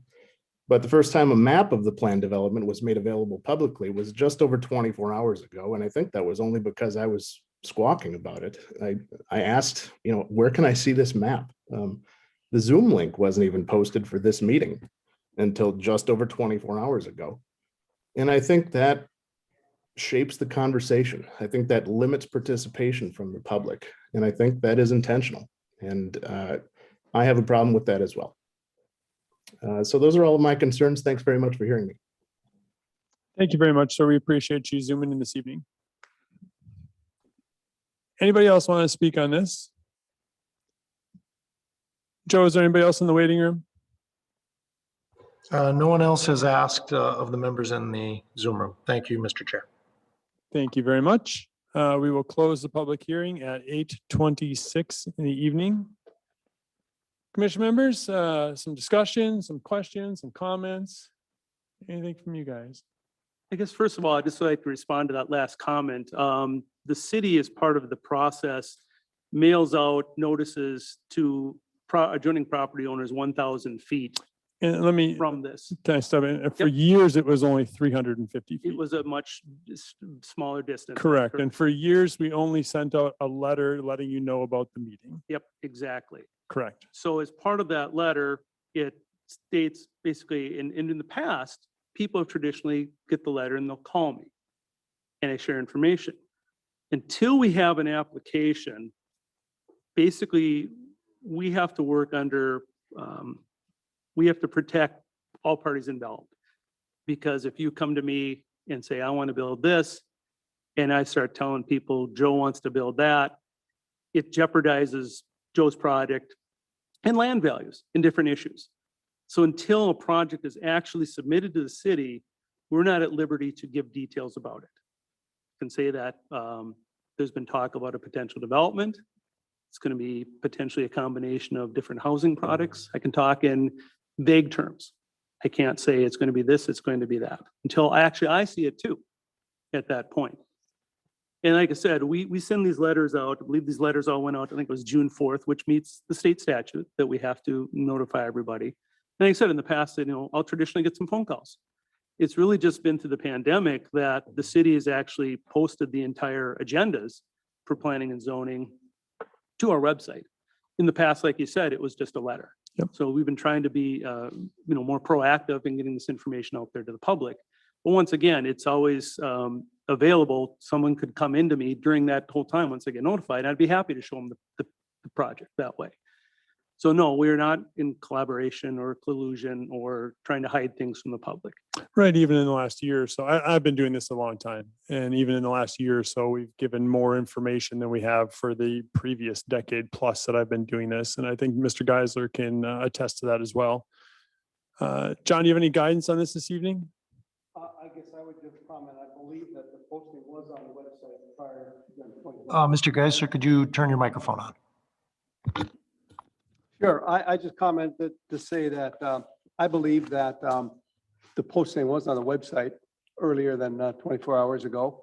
I know I looked at it a few days ago. I got my packet last Wednesday, and I think all the commission members did that day as well. And as Eric said, he's always got open door policy. So for me, I'm all about development, and I think it's good, controlled development. And I'm not opposed to this project at all. And it's been interesting listening to all of the discussion tonight. And just, remember everybody, that road was platted and has been platted since, 1994, I believe it was. So I think the other development that Carlson Road could have been used for was development to the west, where there's a huge parcel that is under one ownership that could have been sold by anybody. Somebody could have come in and made an offer to buy that. So I don't think that Carlson Road was just intended for that small little piece of city property. It could have been, and still can be, for potential development further to the west between that road and the Okerstrom. So there is still a lot of other possibilities of further development to the west. So thank you all for taking the time. And, I think it's appreciated, and it will go to the planning commission regardless of what we'll go to the city council regardless of what the planning commission says tonight. So you'll get another opportunity to come and speak to the council as well. And I'd like to just put my 2 cents in a little bit. I'm kind of intimately tied into this. I actually own a home on Alexander Road, so I know the neighborhood very well. I've walked around Johnson Road and Portland Road and Alexander Road quite often.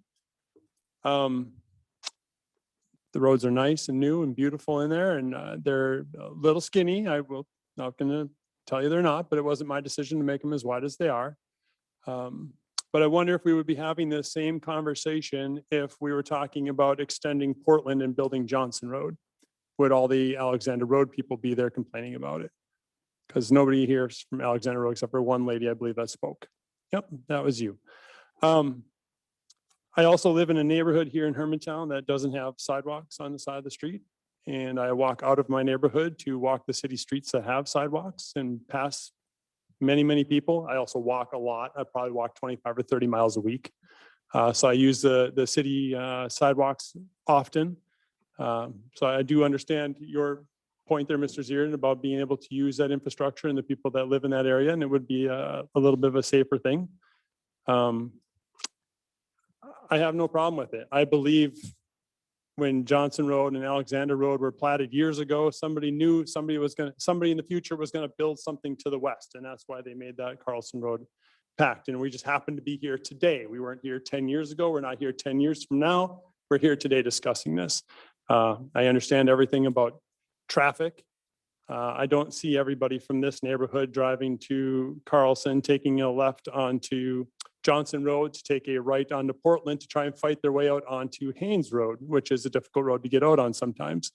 Myself, I would be going down Morris Thomas Road and going to the controlled intersection to come up to the mall area. Those are just my points of view. There is a reverse route. I agree with you. It'd be tough getting out of the Haynes Road. Yes. But there's a reverse route that's going to bring the traffic in from the north. So I agree with you there. Yes, I can totally understand your point of view there, but to get out, I don't see it. traffic is traffic. Yep. Regardless of the direction it's traveling. And I've sat here for many years and talked to people about traffic and done traffic counts on facilities and structures. And one of our biggest fights over the years was the YMCA and whether to put the YMCA in because they thought thousands and thousands of new cars were going to be driving through that area of town. It hasn't changed a bit because I literally walk through there every day. I do appreciate all of your comments and questions this evening, and I don't see traffic as being a major issue. Yes, people speed on every road and there are close calls, and I do sympathize with your close calls, but that can be on any road. So tonight we have to look at the viability of the project, and that's what we're going to look at here, and you guys are welcome to whatever our decision is this evening here, it's going to go to the city council. We're not the end all say all. We just have to make sure the boxes are checked for the project. So that being said, commission members, any other questions or comments this evening before we look for a motion? No, after you. I was just going to mention that is the whole premise is we have to make sure that it's fitting into the boxes that are checked. I've lived in Hermantown now 22 years, and I love the rural nature of Hermantown. The growth from a developer point of view, you have to have so many to make it work. It just cannot go any other way, unfortunately. It'd be nice to put in 10 and call it good, go away. It just doesn't work that way. So there are those checks and balances that we are not only today, but are going to be looking at, that we're looking forward to making sure we have, trying to weigh everything together to make it be still as much rural and still as much the community we want, but we do have to allow, if it fits in the boxes, it's hard to say no just because, unfortunately. That's true. And if you look back at that 2020 comprehensive plan or 2001 comprehensive plan, I believe like the eastern half of the city is supposed to be more urban and the western half of the city is supposed to be more country living. Yes, ma'am. Yes, but if the population projections that they used were exceeded in 2010, yes, they did plan on it being developed there, but they planned on it being developed as much smaller percentage rate, much smaller population. If I'm not mistaken, I believe it used in 2001, and somebody can correct me, I'm human, I make mistakes. But the 2001 comprehensive plan was doing an outlook for 20 years and to a population of 10,000. I don't know if we're there yet. Are we at 10,000? We're still shy. I think we're believe. just shy in the 2020 census, correct? Mhm. And even just to echo what you said, is you even look at our zoning map and essentially from, I'll say, Uggstead Lac, or, use it as a divider, is everything east of Uggstead is R3 zone property. Right. Which is a half acre minimum. Yep. That's what we look at from a zoning. You start going to the west and you start getting into the 2.5 acre and the 5 acre lots over there. But like you said, it's, when you look at it from a strict zoning standpoint, it's half acre lots minimum. Right. So those are my 2 cents. Those are what I'm looking at as somebody who's sat up here and volunteered years of my life doing this. Does anybody else have any questions or comments? I have a couple of thoughts and bear with me. Thank you guys for your feedback. Really appreciate everyone's input. There was a lot of great input, and I think to what Mr. Chair alluded to, we do this monthly, we volunteer, and we hear a lot of this every month when projects go in. And I guess to start, the walking, the strollers, it seems like traffic would be the one thing out of everything I heard that, okay, I think there's a valid point. But from a comprehensive plan, I do agree it needs to be updated. I believe the city's going to start working on that. But this project seems awesome for this area, minus the traffic issue that you guys have brought up on these other roads. From what I've seen and from volunteering on this committee with all the projects, the traffic / safety issues, yes. The sizing of this was brought up. I guess my question would be, was anyone here for the PUD for Ingwalls? Anyone in the audience today? Mr. Sleen, yes. But I guess point being, when smaller lots were proposed on that land, there wasn't a concern because there wasn't that emotional connection, which I completely sympathize with all you guys. Me being neutral on the subject, I'm looking what's best for the city, what's best for generations to come. I know the school district was brought up. Was anyone here for the P&R properties of the 130 plus units being put in, saying our school district's not going to handle it? I think you guys have brought valid points, but I think there's a lot of emotion tied to it. And us being volunteers here, we certainly can sympathize with that, but we're looking out for what the greater good is. I think the traffic and safety concerns are very valid, but change is hard. And I think going back to the point that 26 years ago, that road or that right of way was put in, that's been there. I've been on Johnson Road. I used to kind of hang out there and I've always wondered what that was. Well, it was a right of way. It kind of makes sense. I think that's been very clear, and big picture thinking, that's always kind of been a thing. I think the setbacks and the density fits great. I mean, there could be a developer here proposing a apartment complex. If it was a month from now when our memorandum's up, and that could go up. So I think there's, a lot of emotion, rightfully so, with how close it is to your guys' property, but there's also a lot of good. I lived on Uggstead for many years, grew up there, no sidewalk, and now I'm on 53 and I have a sidewalk. Absolutely love it. My wife and I walk it every night, and it's a safety factor. I love the sidewalk. Whether or not you guys would use that or not, I truly think when it was brought up of bike strollers, that would be a great thing for you guys. And then yeah, I think all in all, I'm very impressed with the project. Very excited. It's definitely needed in Hermantown. I mean, you look at the demand, there's nowhere to, I mean, you hardly can purchase, you can't build, building costs are through the roof. So I definitely think there's a need in our community for housing such as this. Thank you, Corey. Sam Clark, a couple comments looking at agenda item 5B. I believe it fits within the parameters of a planned unit development, excluding the moratorium. I do think that with the petition and a lot of the comments from the community, I think they were very well thought out. And I do think that that should carry a lot of weight. I personally would be against agenda item 5B if it includes connecting to Johnson Road. So. Okay, thank you, Sam. Any other commission member You looked comments? at me like you knew I was going to say Valerie, I something. knew you were going to say something. I too am totally supportive of this development. I think it's beautiful. I think it'd be a great addition. I live on a road that only has one entrance and there is no other exit. I love it. I don't see it as a safety hazard. I don't see it as a problem with road care. In the winter, we have wonderful plowing people and it's cleaned up quickly. I am opposed to the Carlson Road portion of it. I'm supportive of the development, but we got to figure out some other way to keep the Johnson Road people happy, I think. Thank you, Valerie. Anybody else, any questions or comments? Buckley Simmons, I appreciate everybody's concerns and viewpoint, the sincerity that we have, not only from Zerden, but from everybody in this room. I too support this project from what I see. I like what I see with the protection of Keene Creek, the trail systems, the green space, the 12.5 acres. I think it's a great thing and much needed for Hermantown. Thank you, sir. Anything else from you, Mr. Johnson?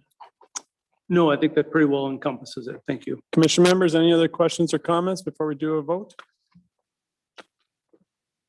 Not hearing any, I look for a motion on 5B this evening, which is an application by J. Zierden Construction for a preliminary planned unit development.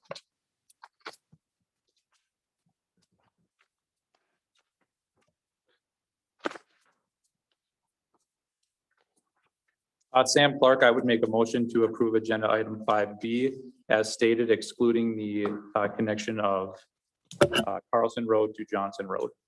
So just to clarify, you are in favor of it as long as we take out the Carlson Road portion? Correct. Okay. Commission members, any second on that or any other motions? I would second that. We can take a vote on that, I guess. We've got a second. All in favor of that one? Aye. Aye. That's 3 ayes. Anybody opposed to that? Nay. I oppose that as well. Counselor Geisler, I'm opposed to that. you're opposed to that. Yeah, I do. I do not want that motion to carry. Okay. We can look for a new motion on 5B.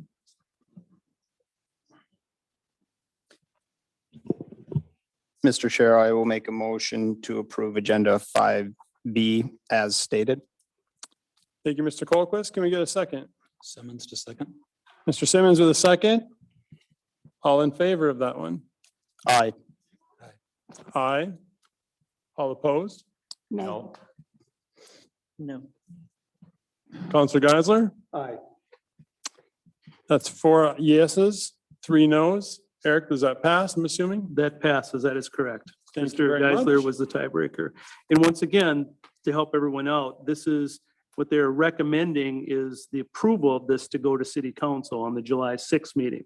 The city council will take the ultimate action on this preliminary PUD at that meeting time. Right. So we invite you to go visit the city council. And at 6:30 on July 6th. It'll be both an in-person and ability to attend via Zoom. Okay, moving on to 5C. It's an application by J. Zierden Construction for a preliminary plat for 8 lots of twin homes and 21 single-family lots. Eric, what do you have for us on this one? This is essentially just what we went through. This is the plat associated with the underlying land that way. 29 lots total, 21 of which are single family, 8 of which are twin home lots. Perfect. Commission members, any questions for Eric Johnson on 5C this evening? No questions. Not seeing any, we will open up the floor to public discussion at 8:45. If anybody would like to speak on 5C this evening, you're welcome to come up to the microphone and state your name and address. Anybody want to come up? Not hearing any, we will close the public discussion at 8:45 PM as well. Commission members, any questions or comments for Eric on 5C, which is just the preliminary plat for the previous public hearing? Nope. Not hearing any, we look for a motion on 5C. Winslow, I make the motion that it's accepted as noted here. Okay. Can we get a second? Colquist with the second. All in favor? Aye. Aye. Anybody opposed? No. No. Okay, so that's, you were a yes, Beth? Yes. Okay, so yes, so it's four 4, yeses and 2 2. noes. Motion passes. Moving on to continuing business. Eric, do we have anything for that this evening? No, we do not. Okay, would we like to skip to communications or go right to the ARDC proposal? Well, the communications, as you'd seen in your packet, had to do with the petition Yep. signed by the residents of that. I think we took that all into I consideration. believe we did as well. So I Okay. think with that, maybe get on to. We'll move on to new business 7A. It's a presentation by the ARDC for the Plan Unit Development Study. Gentlemen, if you could give your name and address for the record, that would be great. Good evening. Jack Purchase with 21 West First Street. Justin Otzi, senior planner there to see in the same spot. We've only been seeing you via Zoom. Yeah, I was just gonna say, nice to see you guys in person. Say, I'm sure you're kind of exhausted of PUD discussion, but it's nice to see everyone. Yeah, I real remember it's space. 8:45 too. As long as you got some Red Bulls, we'll be fine. Yeah, excellent. Yeah, thank you for hanging out and waiting so long as well. Yeah, So- we should have made them first. I know, yeah. Yeah. Well, it might have complicated. Right, that's true, yeah, who knows? No. Josh, I was gonna try and get your input on some of that stuff, just, you know. Actually, it's a nice. Everybody leave. No, yeah, no, we're glad to be here. Interested being on the other side of the table. But yeah, so we'll try to keep this, make this quick but thorough. We have sent out the report from our work. Yeah, hopefully everyone has a copy of that. I'll just kind of quickly summarize it, just so we can get to the recommendations and discussion. Just an introduction in the beginning, kind of outlining the moratorium, how it was 3 units or greater, started in December.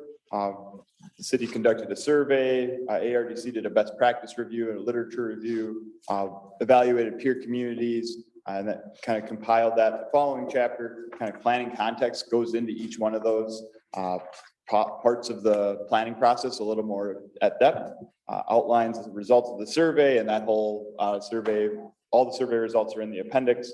The ordinance review, those are those 2 matrices that we reviewed together. They looked at the purpose as well as the regulatory approach for each of the ordinances. We looked at the comprehensive plan as well and saw that a lot of the PUD had kind of aligned with areas of the comprehensive plan and just some best practices review as well to kind of come to this recommendations based on our discussions over the 5 different times that we met digitally at least. So that gets us to the recommendations. We identified 6 different areas just through those conversations with city staff and the Planning and Zoning Commission. It was purpose statement and public benefit statement, density bonus, adjustments to the dimensional standards, amenities, adequate public facilities and process. And so Josh will kind of lead into with the purpose statement and density bonus changes. Yeah, so tonight, we just want to have a discussion on the report, specifically the recommendations and any thoughts or changes. And I think we're looking for a recommendation to the council tonight. Is that correct? Yes, that's correct. Yeah, so we ask you to make a recommendation to the council, and then we would take that, I think, at the next council meeting, present our presentation and ask them to accept it. And then the city would actually have to amend the ordinance itself. So this is not a change in the actual ordinance, that will go through the standard public hearing process, but this is really identifying very specifically what those changes would be. So to start off with, you know, we talked a lot about what is the purpose of PUDs, how do we want to use them? And so we're recommending that in the ordinance, you combine the purpose statement as public benefit statement. Because really through the conversation, we really focused in on using the PUD for kind of really on, it's 5 items kind of focused in 3 areas. One is everything, you know, it's flexible and it's site dependent. Every site, everything is going to be different. So, you know, we want to be able to make sure that we're developing sites to their best potential or their best use. Along with that, conservation of natural features and resources. A lot of talk about wetlands, shorelands, stuff like that. The third area is really encouraging efficiency in streets and utilities. The use of streets and utilities. Again, you know, sometimes smaller lots, different layouts, you can get better use of that. And then the third area is really improved housing and neighborhood options and neighborhood types, as well as you know, doing what we can through the zoning code to affect housing affordability. And, you know, again, the kind of the continuum of housing from all different stages of life. So that's a recommendation. We took some specific language that we kind of pulled from Sartell, Minnesota. That was one of the communities that we looked at. If you want to look at the specific language, it's on page 6, but it just lays out what the PUD process is, kind of what the benefits we're looking for, those 6 things, and then you know, kind of what are just a few of the items that we're looking to achieve. Again, better than if it was standard zoning, compatible surrounding development, and then still conforming to the goals and policies of the comprehensive plan. So that purpose statement just lays really out kind of, you know, the philosophy behind the city's use. The next area we talked a lot of was about the bonus density. Now, we really discussed mostly specific to the R3 zone here, but we did make some recommendations to the other zones just because it seemed that if we're gonna specifically call out bonus in the R3, we should do it in the other zones. So in the S1 and R2 areas, we're recommending, you know, basically no more than a double bonus density, and that stays in line again, the comprehensive plan and the bit of discussion we had about, you know, that's a rural area, there's no utilities, it should, you know, maintain a relatively, really more of a conservation subdivision approach than any other type of variation. In the Hermantown marketplace and the R3A zone, I think we ended up saying you can go up to 50 units per acre, which currently in the Hermantown marketplace is 35 units per acre for multifamily housing. So it's you know, like a 30% bonus density. And then in the R3 zone, we kind of fell back to that concept we discussed, which is a moderate suburban density in the R3 zone. So, and then we're also establishing in the language, you know, that the bonus density is discretionary. You know, when we say it's a double bonus density or moderate density, that's a maximum. The city doesn't have to grant it, and that you know, bonus densities will be determined relatively early on in the process by, again, that site-specific review, what's appropriate for the site, and then what is being offered in terms of the amenities, and then the other mitigating factors, setbacks and stuff. So it's kind of laying out, it's still giving the city discretion to negotiate, but it's laying out, again, some principles early on in the process that say, you know, that again, really get to the specific proposal. Josh, can I ask what's your recommendations here for R3? How would that compare to what was being proposed tonight? Well, you know, tonight is actually less dense than the underlying zone, I think. It is. Mm-hmm. Yeah, right. So it wouldn't be a factor. Yeah, so it wouldn't really be a factor. I mean, You would have had to have twice the lots tonight to have it. Yeah, right. And that's what I don't think people are quite grasping is that. No, they don't. Yeah. Right. No. yeah, so tonight was a little bit, it was really interesting to see a PUD discussion coming in tonight, but it really was kind of, it was almost more of a conservation, it was just working on wetlands. And I don't remember who asked the question, but it was a good question in front of everybody. How did this one tonight, how did this one work with the moratorium in place? So that was a good question and good to clarify that. Yeah, it was a very different, I mean, like I said, it is more of a true form of a PUD in the fact that it has multiple types of housing within a development.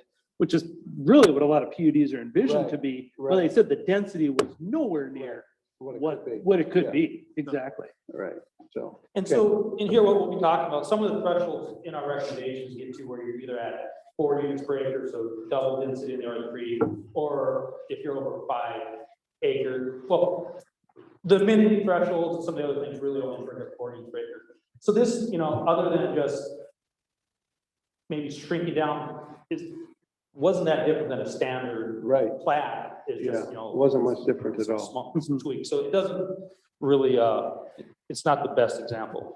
Can I ask one question on the discretionary portion of it? Does that open up the city to somebody saying you're playing favorites? You did this for this development 2 years ago, you're not doing it for me?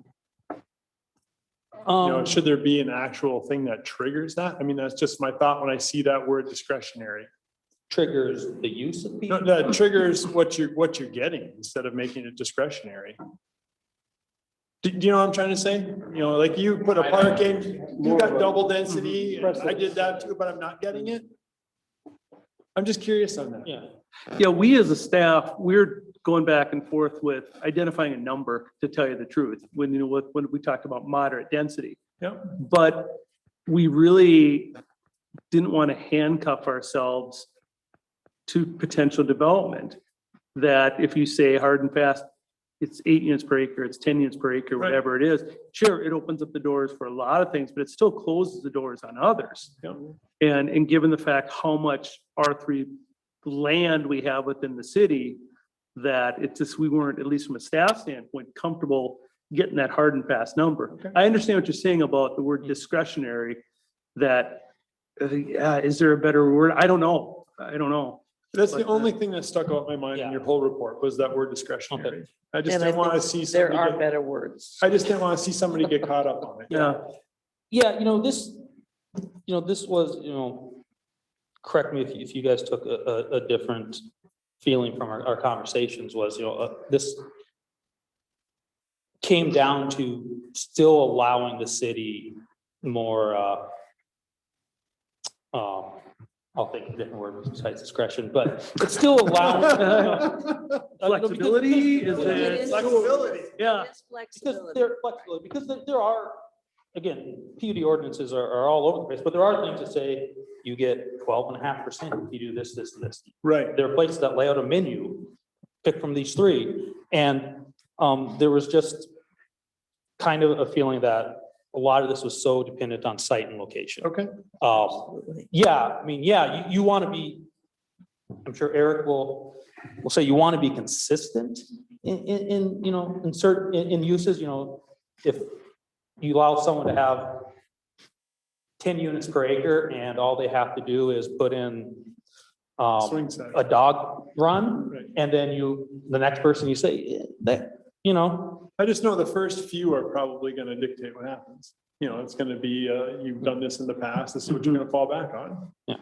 That's all. Yeah. Well, and frankly, this is kind of serving as a reset on the use, is that, the ordinance says that there were some issues, or the moratorium says that there were some issues that were concerned, and so we're trying to better identify it, but we're still, so this is, putting out a framework, but still allowing the city flexibility, to act within it, and, that's going to be, ultimately up to the planning commission and council to determine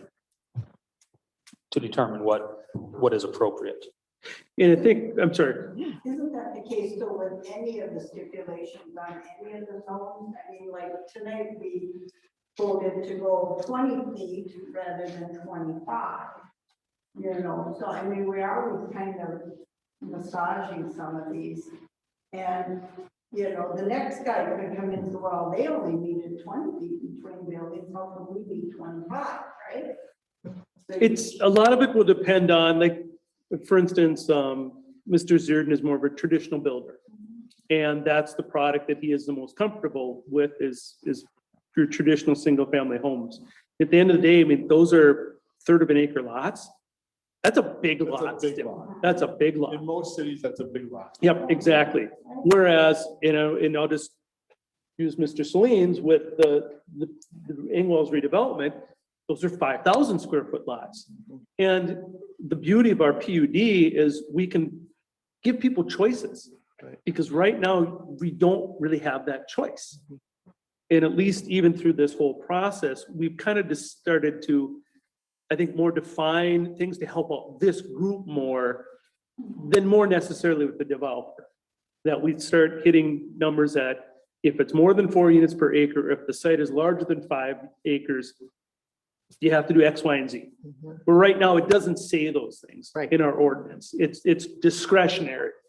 And so at least now we've got a hard and fast number for how this works. And likewise, if a development is over this size, you have to go preliminary and final as separate. Because I think that was the biggest thing I got back in the past 2 years was the development that came in for the apartment. They came in on the joint preliminary and final. And it was some member of the group said, this is the only time we get to comment on it.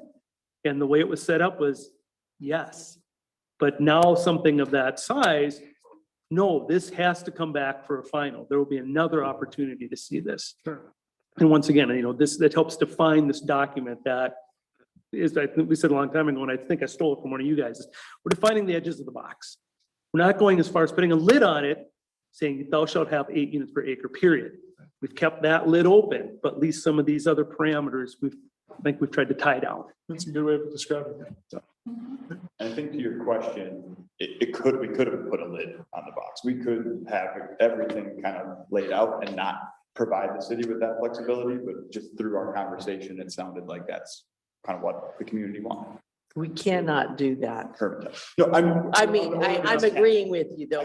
Right. We just cannot do that. And it's the wrong thing to do for the future. Right. I just mean an ordinance could.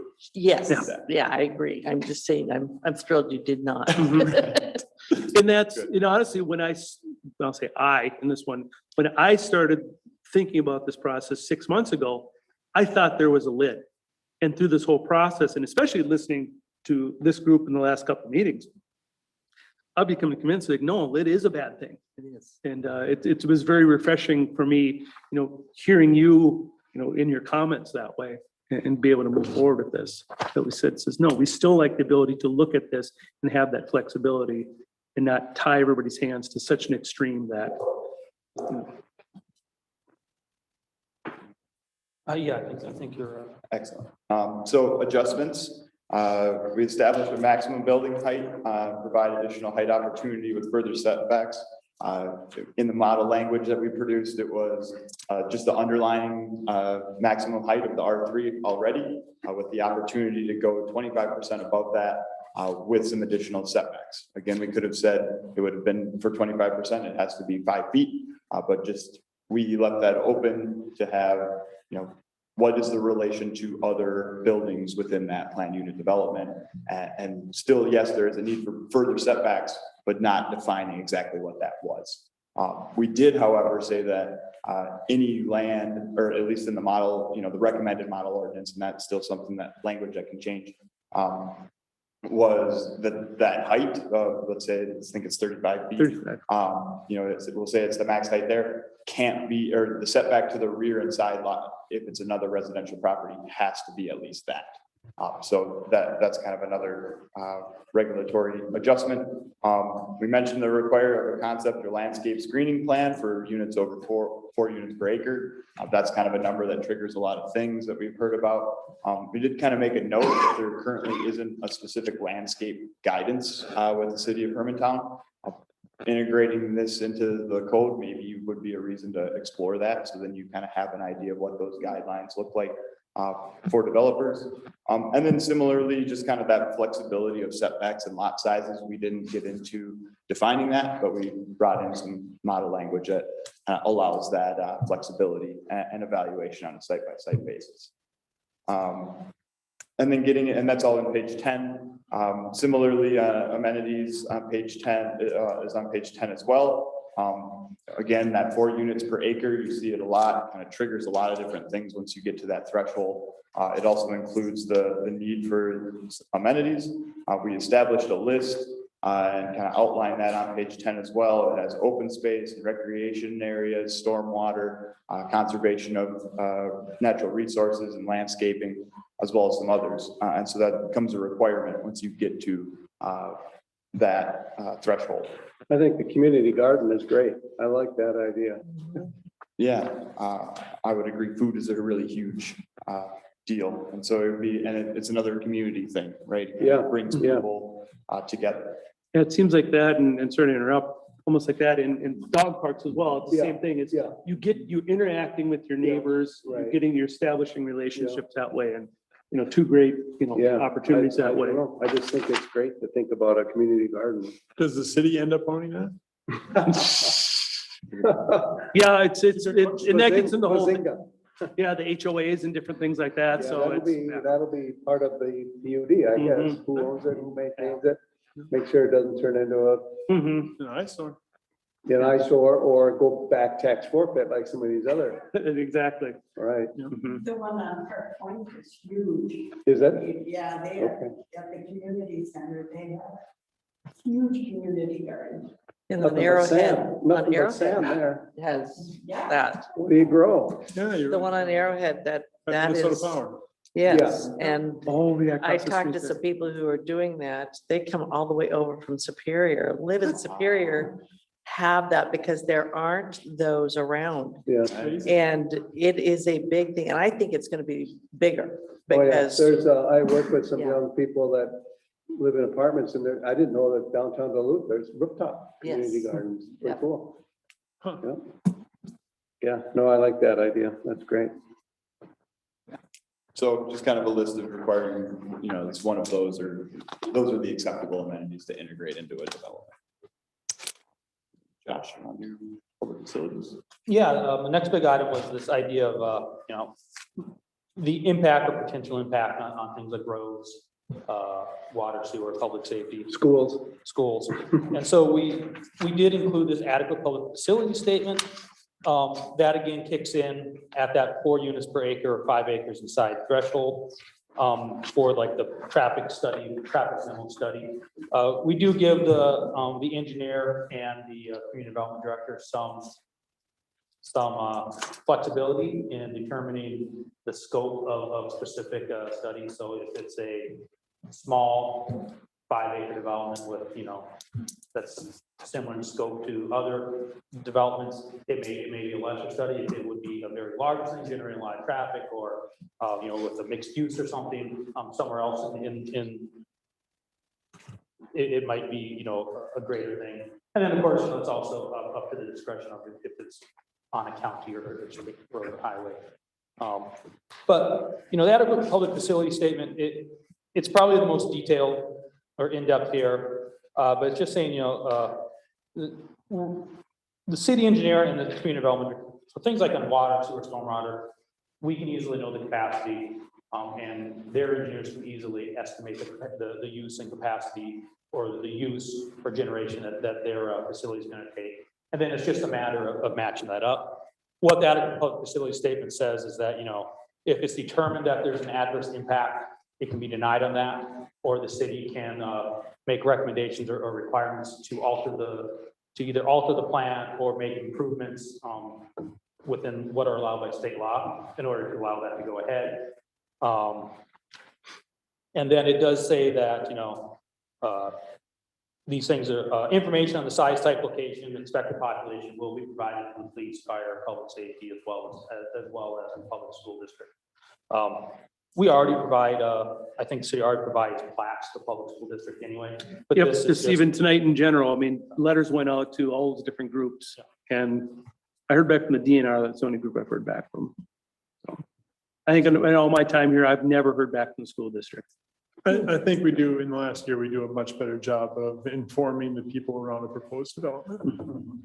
Yeah, and so this, this is something that, again, is referenced in the comprehensive plan and just lays out that, I would expect in future PUD reports, you would see, some line items on each of these comments, what was received or not received, or what, or, how the engineer found it impacted the capacity. But again, this lays out the framework so that it's right in there up front, and it's something that can be worked on right away. And then the next, we talked about the application procedure. There were several comments here. One is the concept of neighborhood meeting. We are not recommending that neighborhood meetings are required. We are strongly encouraging neighborhood meetings for for PUDs, especially if they start hitting that threshold where they require a preliminary and final or whatever. Again, property owners within 1,000 feet, it's up to the developer to organize, report back to or include the city. So it's one of these things, it's not a requirement, but if it looks like a development that's gonna want to have some additional public scrutiny, the city can certainly recommend that. And then we looked at the PUD ordinance, the application process. One of the things that was kind of pointed out is that it's heavily front-loaded. All the heavy lifting on the development, site development engineering is really heavily front-loaded into the preliminary PUD, which can, especially when you start getting into bigger developments or where you're integrating more engineering and mixed-use stuff, be quite costly and time-consuming for a applicant, to put all that work in before they even get to the preliminary. When a preliminary could be denied, or it could be, better case scenario, there could be adjustments. And so we're recommending kind of having the preliminary be more preliminary, less of the final work. What we need is just sticking more to the concept plans. You want a concept utility plan, really stormwater and grading, so you know it's going to work, because you don't want to be doing the ponds last. But then really putting in the more details and everything more specifically into the final PUD plan. So what you might see is less of a finished project the first time around, but hopefully it can get to you sooner, or before as much work is put in, before it's out there, being talked about longer. It gets to you sooner. You have more time to look at it, and it may be in a form that you can maybe do more recommendations on.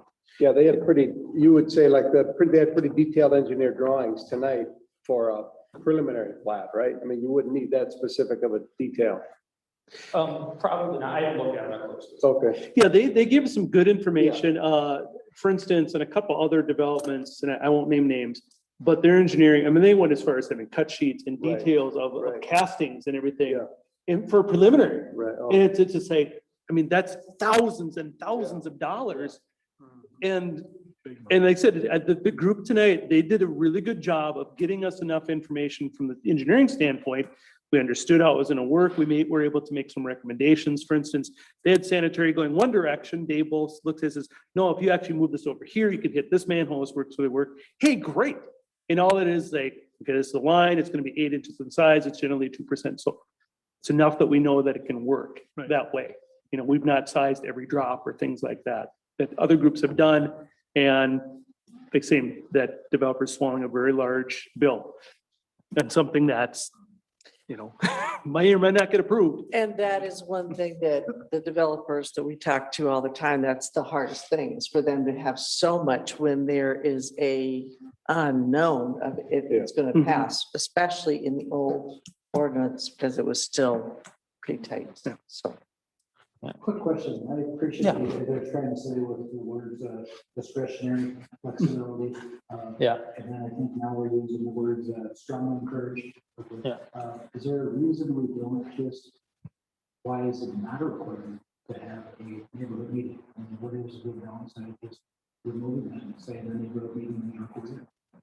But here nobody shows up for And honestly, I'll jump in a little bit here. We can require that if we so wish. What is the downside? It's, like I said, we, as a city, I don't like the word particular, we strive to be transparent. And tonight, for instance, would there have been 30 people here if there would have been a neighborhood meeting? Probably still. On another project, I'll use the arbors across the street. Would there have been 80 people in there if there had been a public meeting before? Probably not. It may have been 30 for that. This information is out there. Wouldn't you strongly encourage a neighborhood meeting for the Dakota City Council? And once again, it gets back into that discretionary. At the end of the day, this was in my opinion, a very minimal development. Oh, yeah. Once again, it was less than the underlying zoning that, I was thinking in my head, at 5 acres, it would have triggered a traffic memorandum. Right. And which was part of me is kind of like, it's going to come back to get us because yes, it's a 30-acre site, but it's less dense than. I thought the same thing on the traffic study. I'm Yeah. like, hey, Mr. Zier's thing tonight would have triggered a traffic study. It would have triggered a traffic study. But it would have, in at least the couple of meetings we've had, traffic studies, people, some of the public poo-poo it. There's a lot of them are surprised that the impact isn't as great as they think. Exactly. Right. And they said, oh, you just made those numbers. Yeah. This Like in is. the Arbors was like that. Yep. There was And the YMCA, that one always sticks out in my mind. Yeah. I mean, people were so afraid of the YMCA in that corner for traffic. And even Mike Lundstrom was standing up here telling us about traffic. He lives a half a mile away from it. I actually live closer. I actually don't see any impact. I walk through that intersection literally every day at any hour of the day. Yeah. The only thing I'll say as a caveat there, that thing has hardly been open outside of a pandemic. So we haven't Right. seen the full impact. Right, but the times that the parking lot is packed is 6 o'clock in the morning. It's not at 8:30 when school's True, loading up. but still, it'll be interesting to see as we get out of the pandemic to see how, when school is there and might be another hockey rink there too, There should be. And when that was built, the one at Yonkers wasn't here. Right. Yeah, good point. Yonkers too, so that kind of. Yeah, well. Yeah, I'm still comfortable having that 5 acre in there because in the same, in my heart, I still look at 30 acres, there could be 90 homes on here. Gosh, yeah. In the fact that a developer comes in with 29, it's just like, selling you guys stuff short or? It wants to give half of it away. Well, that's why I wanted to clarify that. I heard 37, I heard 39. I don't know where Mr. Marino called me because it was 37. He was the one not calling me, 37 units. Okay. Yeah, but like I said, I think we said, there will always be that outlier one way or another. And tonight, that was it. I mean, this was the one, it's like, yeah, you have to do a traffic, it's a traffic memo. They'll probably estimate how many trips are gonna go right and left on Carlson Road. And that would either answer questions or give people more ammunition. I don't know which, but. Or be skeptical of the information. Or being skeptical of the information. But the same thing, in most other instances, a 30 acre site is going to have 100 units on it. Oh, easily. It's, or could have 100 units on it. And yes, you have to have a traffic study for that. Yeah. Sorry to interrupt. No, I was gonna say that the two other things that we're really highlighting in the preliminary application is again, kind of putting the onus on the applicant to provide a narrative stating how their development complies with the comprehensive plan and the PUD ordinance, so that they're doing the work of that and thinking about and helping us or you think about how this actually fits into it versus rather just trying to do something different than the zoning. And then again, a general description of the amenities in the preliminary phase. It's not going to be final designs or anything, but you want to know if are they proposing a public garden that's big enough for everybody, or are they proposing a playground, a general thing, so again, general. And then we did lay out that, give the guidance on when you can do a combined PUD. Again, it's up to the city whether you do it. But that, there's a threshold that once it gets over that 4 units per acre, so basically double density or 5 acres, then you are doing the preliminary final. So it would be a relatively small PUD that could go forward as well, which seems appropriate given, given the small ones are going to be such that you're not getting into all the amenities, you're not getting into all the concerns about public facilities and stuff. And so having that chance to, for both planning commission, council, and public to weigh in twice, that seems appropriate. I think that covers, our proposed recommendations. Any questions on those or discussion around anything else? Mr. Colquist maybe didn't catch it, but I think his name is spelled wrong on the 3rd page in. Oh, sure. Hopeless. time. People, yeah, we get that one a lot. I'm no age, right? No age, correct. Geisler's correct though, so. Well, there's some tough ones there. In school, No sign of Johnson, I age. hope, so, yeah. I went to high school with Corey's dad, so I've seen that name a long time. That either tells how old I am or how young Corey is. You guys figure it out. I guess since, I mean, really the one thing I just heard was Mr. Simmons' comment. I mean, does this group think we should have mandatory public hearings, or not public hearings, but public meetings? And same thing, I mean, we could recommend that, and the council at the end will be the ultimate deciding factor again. But the same, if they, you know, if you recommend one way or another, I mean, there's a good chance they might say, yeah, it is a good idea. So I guess that's one thing I kind of just heard out of this discussion. Your question is about the neighborhood meeting? Neighborhood meeting, thank you, yeah. I have a hard time with that because it could go downhill quickly. And the city doesn't have control over it, and it kind of. It is hard to It kind control. of fights that open meeting laws, doesn't it? Well, if any counselors show up, it does. Well, And, you could yeah, have one yeah. or commission members or That's true. counselors, yeah, I mean. You know, If four, like if in four this case, commissioners like showed in up. the case of Mr. Zierden's there, I own a home on Alexander Road. I would have been invited to that. Is that an issue if I went there? There was more of us there. Yeah. Mhm. Right? Yeah, we couldn't do that. Well, yeah. I just hate to see the city say, hey, we really strongly have you do a neighborhood meeting and it turns ugly. Yeah. You know what I mean? We did planning and zoning years ago. You were, I think, John, you were on it with me when we had the police come to the planning and zoning. Oh, meeting. yeah. We've actually. Well, I was had thinking of, Police reports in the texting parking lot Mr. filed. Chief Crace tonight saying, maybe you want to send a cop over this way. I really was. No, for real. Yeah. And that was over your neighbors having dogs. Yeah. I mean, it can get ugly between neighbors. And I mean, that's what you're talking about is people that are looking at the developer as Darth Vader, as it was so, clearly put this evening. But allowing them to have it. They can I choose mean, to, but I'm not sure that's- the city right. should strongly Right, recommend. right, I agree. They can do what they want. They're Right. in the public. You can do whatever Yeah, you want. maybe- When we put in the residents in the city of Duluth, it was, we asked for it because we wanted a chance to tell the residents the other side of the story, Sure. which convinced them that it was gonna be okay. Yep. So that's where it was a good thing. But I've also been in them and being the one going, nah, because it is a bad thing. And it really does. You could sway a lot of I bad think it things. can go out of control both ways. At least in a situation like this, it's in a controlled environment. Right. That's just my thoughts. Sure. But they can. It might have worked smoothly for this Or one. maybe it's just recommend, yeah, encourage, Yeah. yeah. Right. Mhm.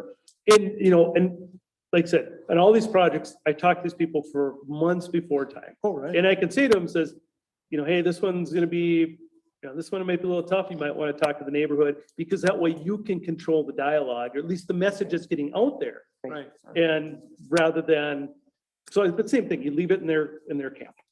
So today with the world of, Facebook and all that kind of stuff, I mean, it can turn ugly in a heartbeat. Has anybody read the Hermantown neighborhood?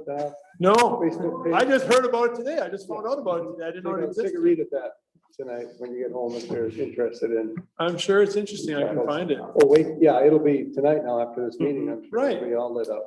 What was it today? They'll be calling us names. Mayor's reading this next one. They'll Absolutely. They'll probably burn my house down. By Boucher, did he put absolutely? Yeah. Good for him. I was gonna put a few comments, but I When I figured. was walking today, there was a squad going through the neighborhood. I thought, oh boy, I wonder why he's hanging around here, Yeah.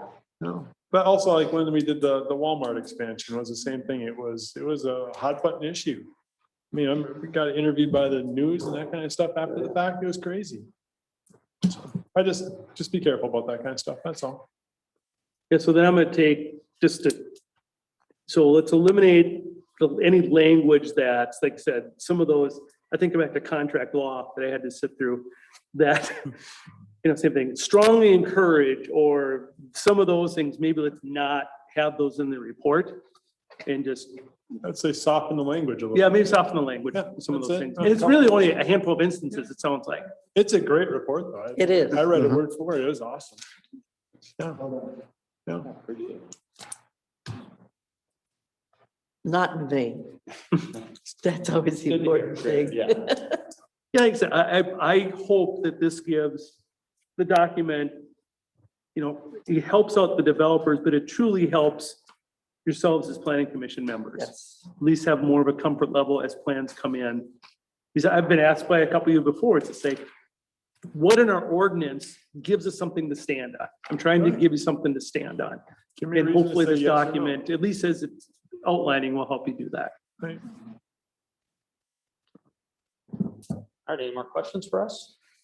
No, thank you very much. Yeah. Thanks. So I guess just the way I got you guys here then is the thought pattern to just kind of take one last brush at that. And then, because I don't think you can get it back to me by noon tomorrow to get into the packets for council, but, We have an extra week because, don't we, because of the 5. we're actually it's the 21st is the next one. Then it goes to July 6th. So this would be on July 6th? Actually, we were shooting for the 21st. Yeah, for next week. Yeah, there you go. You're pulling it all And, night.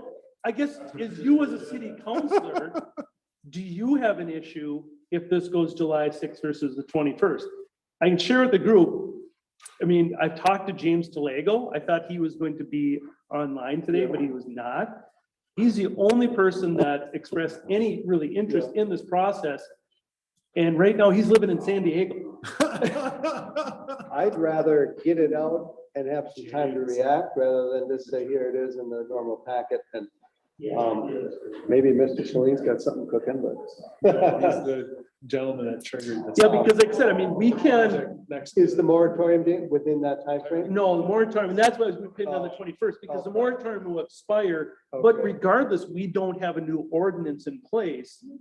But we, at least as staff, felt that we could, if we had to slow a project down, we could do that to be able to coincide with new language. Eric, Say that in this time, what, go Joe? I did want to point out that James is online too. He He is. is at- online. Yep. Hey, James. Hi, James. Oh, I'm listening. All right. How's San Diego? Oh, I'm sitting outside. Nice weather. There you go. Well, thanks for your interest. Yeah, it's very interesting. I don't, We'll see what happens. unless there's an applicant, I don't think there's a necessary need to rush it for the 21st. Okay. That's one of 5 opinions, but Sure, I'll bring that up to Mr. Mulder tomorrow and just say at least, and honestly too, that's the reason this PUD tonight didn't go to the 21st. We Right. didn't want to give the perception that we're ramming this thing through. Yeah. The SUP for that's easy. That can go on the 21st. But we wanted to, let's give people the process and the time. So, I mean, I'm okay with that. If I'll bring it up to Mr. Mulder tomorrow.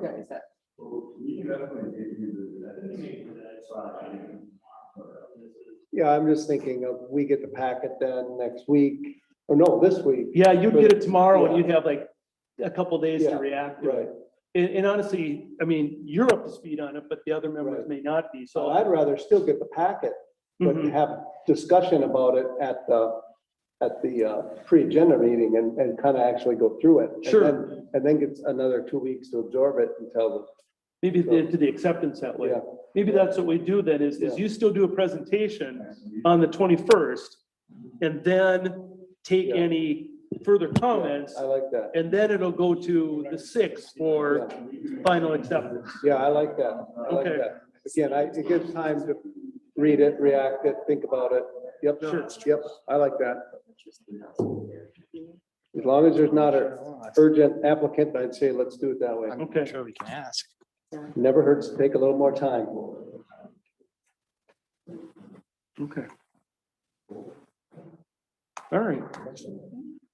Question, anything? I think it's a fair question. I have no problem with that. Well, you want to ask it or I will? I'm just wondering how much the study has cost to sit in for this. I have no idea.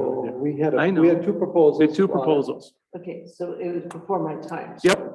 Your proposal was plus or minus $7,800. I'm gonna say, But the other one was like 35 or, yeah, it was eclipsing 40 yeah.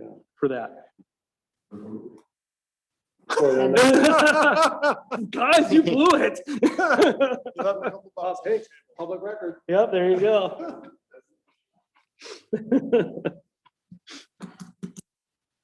So at least as me as a staff member, I've been very pleased with the work that ARDC has done on this. And I think, really listening to us and trying to, synthesize our ideas as best they can. 'Cause this is difficult, hearing from different people that way. But I guess I'm happy with this document that I've seen, and I like your idea with slowing it down a little bit and giving council time to react to it.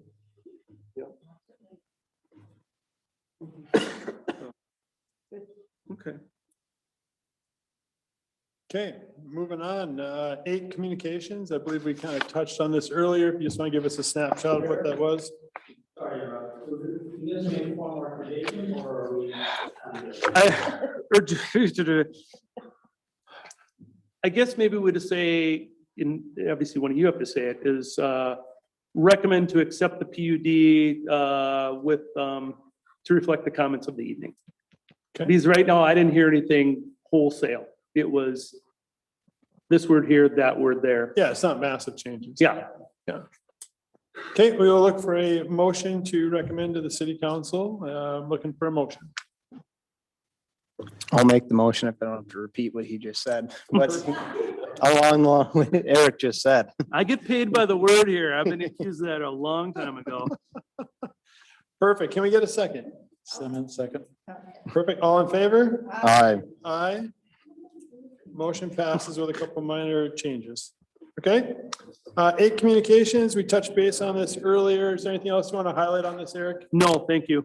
Okay, moving on. Number 9, commission member reports. Corey Colquist. I guess just, I thought tonight went really well, and I think this process did what it was supposed to, and great feedback. And I think it's fun when we can disagree in a professional manner, such as we did tonight. And so no, I thought it went very well. So that'd be the only thing I'd like to share. Thank you, sir. Valerie Olet. Thank you. Samuel Clark. No report. I don't believe Shannon's on Zoom. Is Shannon on Zoom, Joe? No, Shannon was not here this evening. Okay, thank you. I'm gonna cross her off. Beth Wensloff. No report. Buckley Simmons. No report, but I would like to echo Corey. I thought it was well done tonight, professional for agreeing to not disagree. Well done. Perfect. Counselor Geisler. Yeah, I too, commission members thought everybody did a great job, and Chairman Peterson did a good job running the meeting. And I always think it's important in these meetings, like everybody stated, I'm for it, I'm against it. I think it lets everybody know that I think that's good dialogue. So nicely done, all. It's tough. It is tough. Darn right it is. Yeah. Yeah, and I know Jim Sandberg's been a friend of mine since I've been a little kid. So, I've voted against what he wants. I know I'm sure I'm gonna have all kinds of text messages from him. And part of the issue was they just paid $10,000 per. Yep. For that road. Yep. For somebody else to be using. Yeah, but it's public road. We all get to use it. Right, I agree. And we did the same thing, Valerie, with our road. Well, I paid 29 or whatever it was with the sewer in the road, so. Oh, yeah.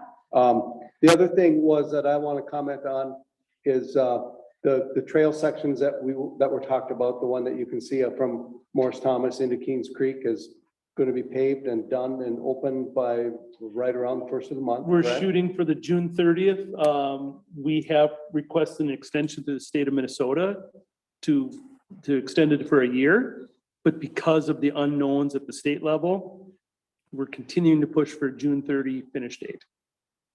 And likewise with the other segment from Ingwalls to. Yep, the that's soccer correct fields. as well, because they both fall under the same grant that have that requirement of that date. That's got to be getting close. It's very close. And it is on what we call the section 24, which is associated with the sewer. They've been there a long time. They're just kind of working up towards Maple Grove Road, which is not part of the grant. They're just waiting for the asphalt plants to come online and work it out. Vite, who's been working at Keene Creek, it's, I don't even know the right words, incredible to see what they've been able to accomplish. I was out there like May 1st up to my knees in mud. And on, June 2nd, I could ride my, skinny tire bike down the thing. Yeah. And it's incredible what they've been able to And, accomplish. For those of you, if you haven't, walk either one of those. I've walked, parked to Kings Creek and walk at night, of course, when there's no work, or park at the soccer fields and walk the other one. It's going to be absolutely gorgeous. Yeah, it's gonna be nuts. I've walked into the soccer Yeah. fields. Yeah, it's not too bad, but it is beautiful. Do you know what the deal is with the big hole on the lake by Hermantown General Store that's been there for a month? Yeah, we've, they're doing a utility extension that parallels the road. The contractor got ahead of himself and was missing some, basically, Approvals on the equipment. approvals on the, yeah, exactly, and the as-built, not as-built, but some of the shop drawings and such. So we said, stop order, secure the site, get it finished, and then you can finish your work. There's a little chunk of sewer going into those. That one parcel that got sold, remember, there was a couple of different splits. So there's 4 lots and there's its own little sewer going in there. Every day I walk by it. I It's go, terrible. "There's a body I down there." I complained a while back. Yeah, with that. Well, I think Paul's been on it a little, since I said something, I think Paul's on him a little bit more to patrol it, because there was a couple of days, there was not hardly anything there at all. Yeah, there's a heavy wind that knocked down Yeah. that one type of barrier, I know. Yeah. And I reach out to that developer at least once a week, where we are in the process, where we're going on. Yeah. It's my understanding, it sounds like the documents were submitted last Thursday or Friday. So I think they're there, but I will definitely stay after that as well. Because that's the last thing is just like you said, someone to pitch over in that. So. Anyways, that's all I have for my report, but those trails are gonna be beautiful. Perfect. And myself, nothing other than thanking everybody for getting through a long evening. With that, we look for a motion to adjourn. Sam Clark, I'll motion to adjourn this evening meeting. Mr. Clark, we're the first. Can we get a second? Thank you, Valerie. Somebody. I was worried. We can stay later. All in favor? Aye. Aye. You don't? Motion passes. We're going to close this evening's meeting at 9:37 PM. If we were gonna go any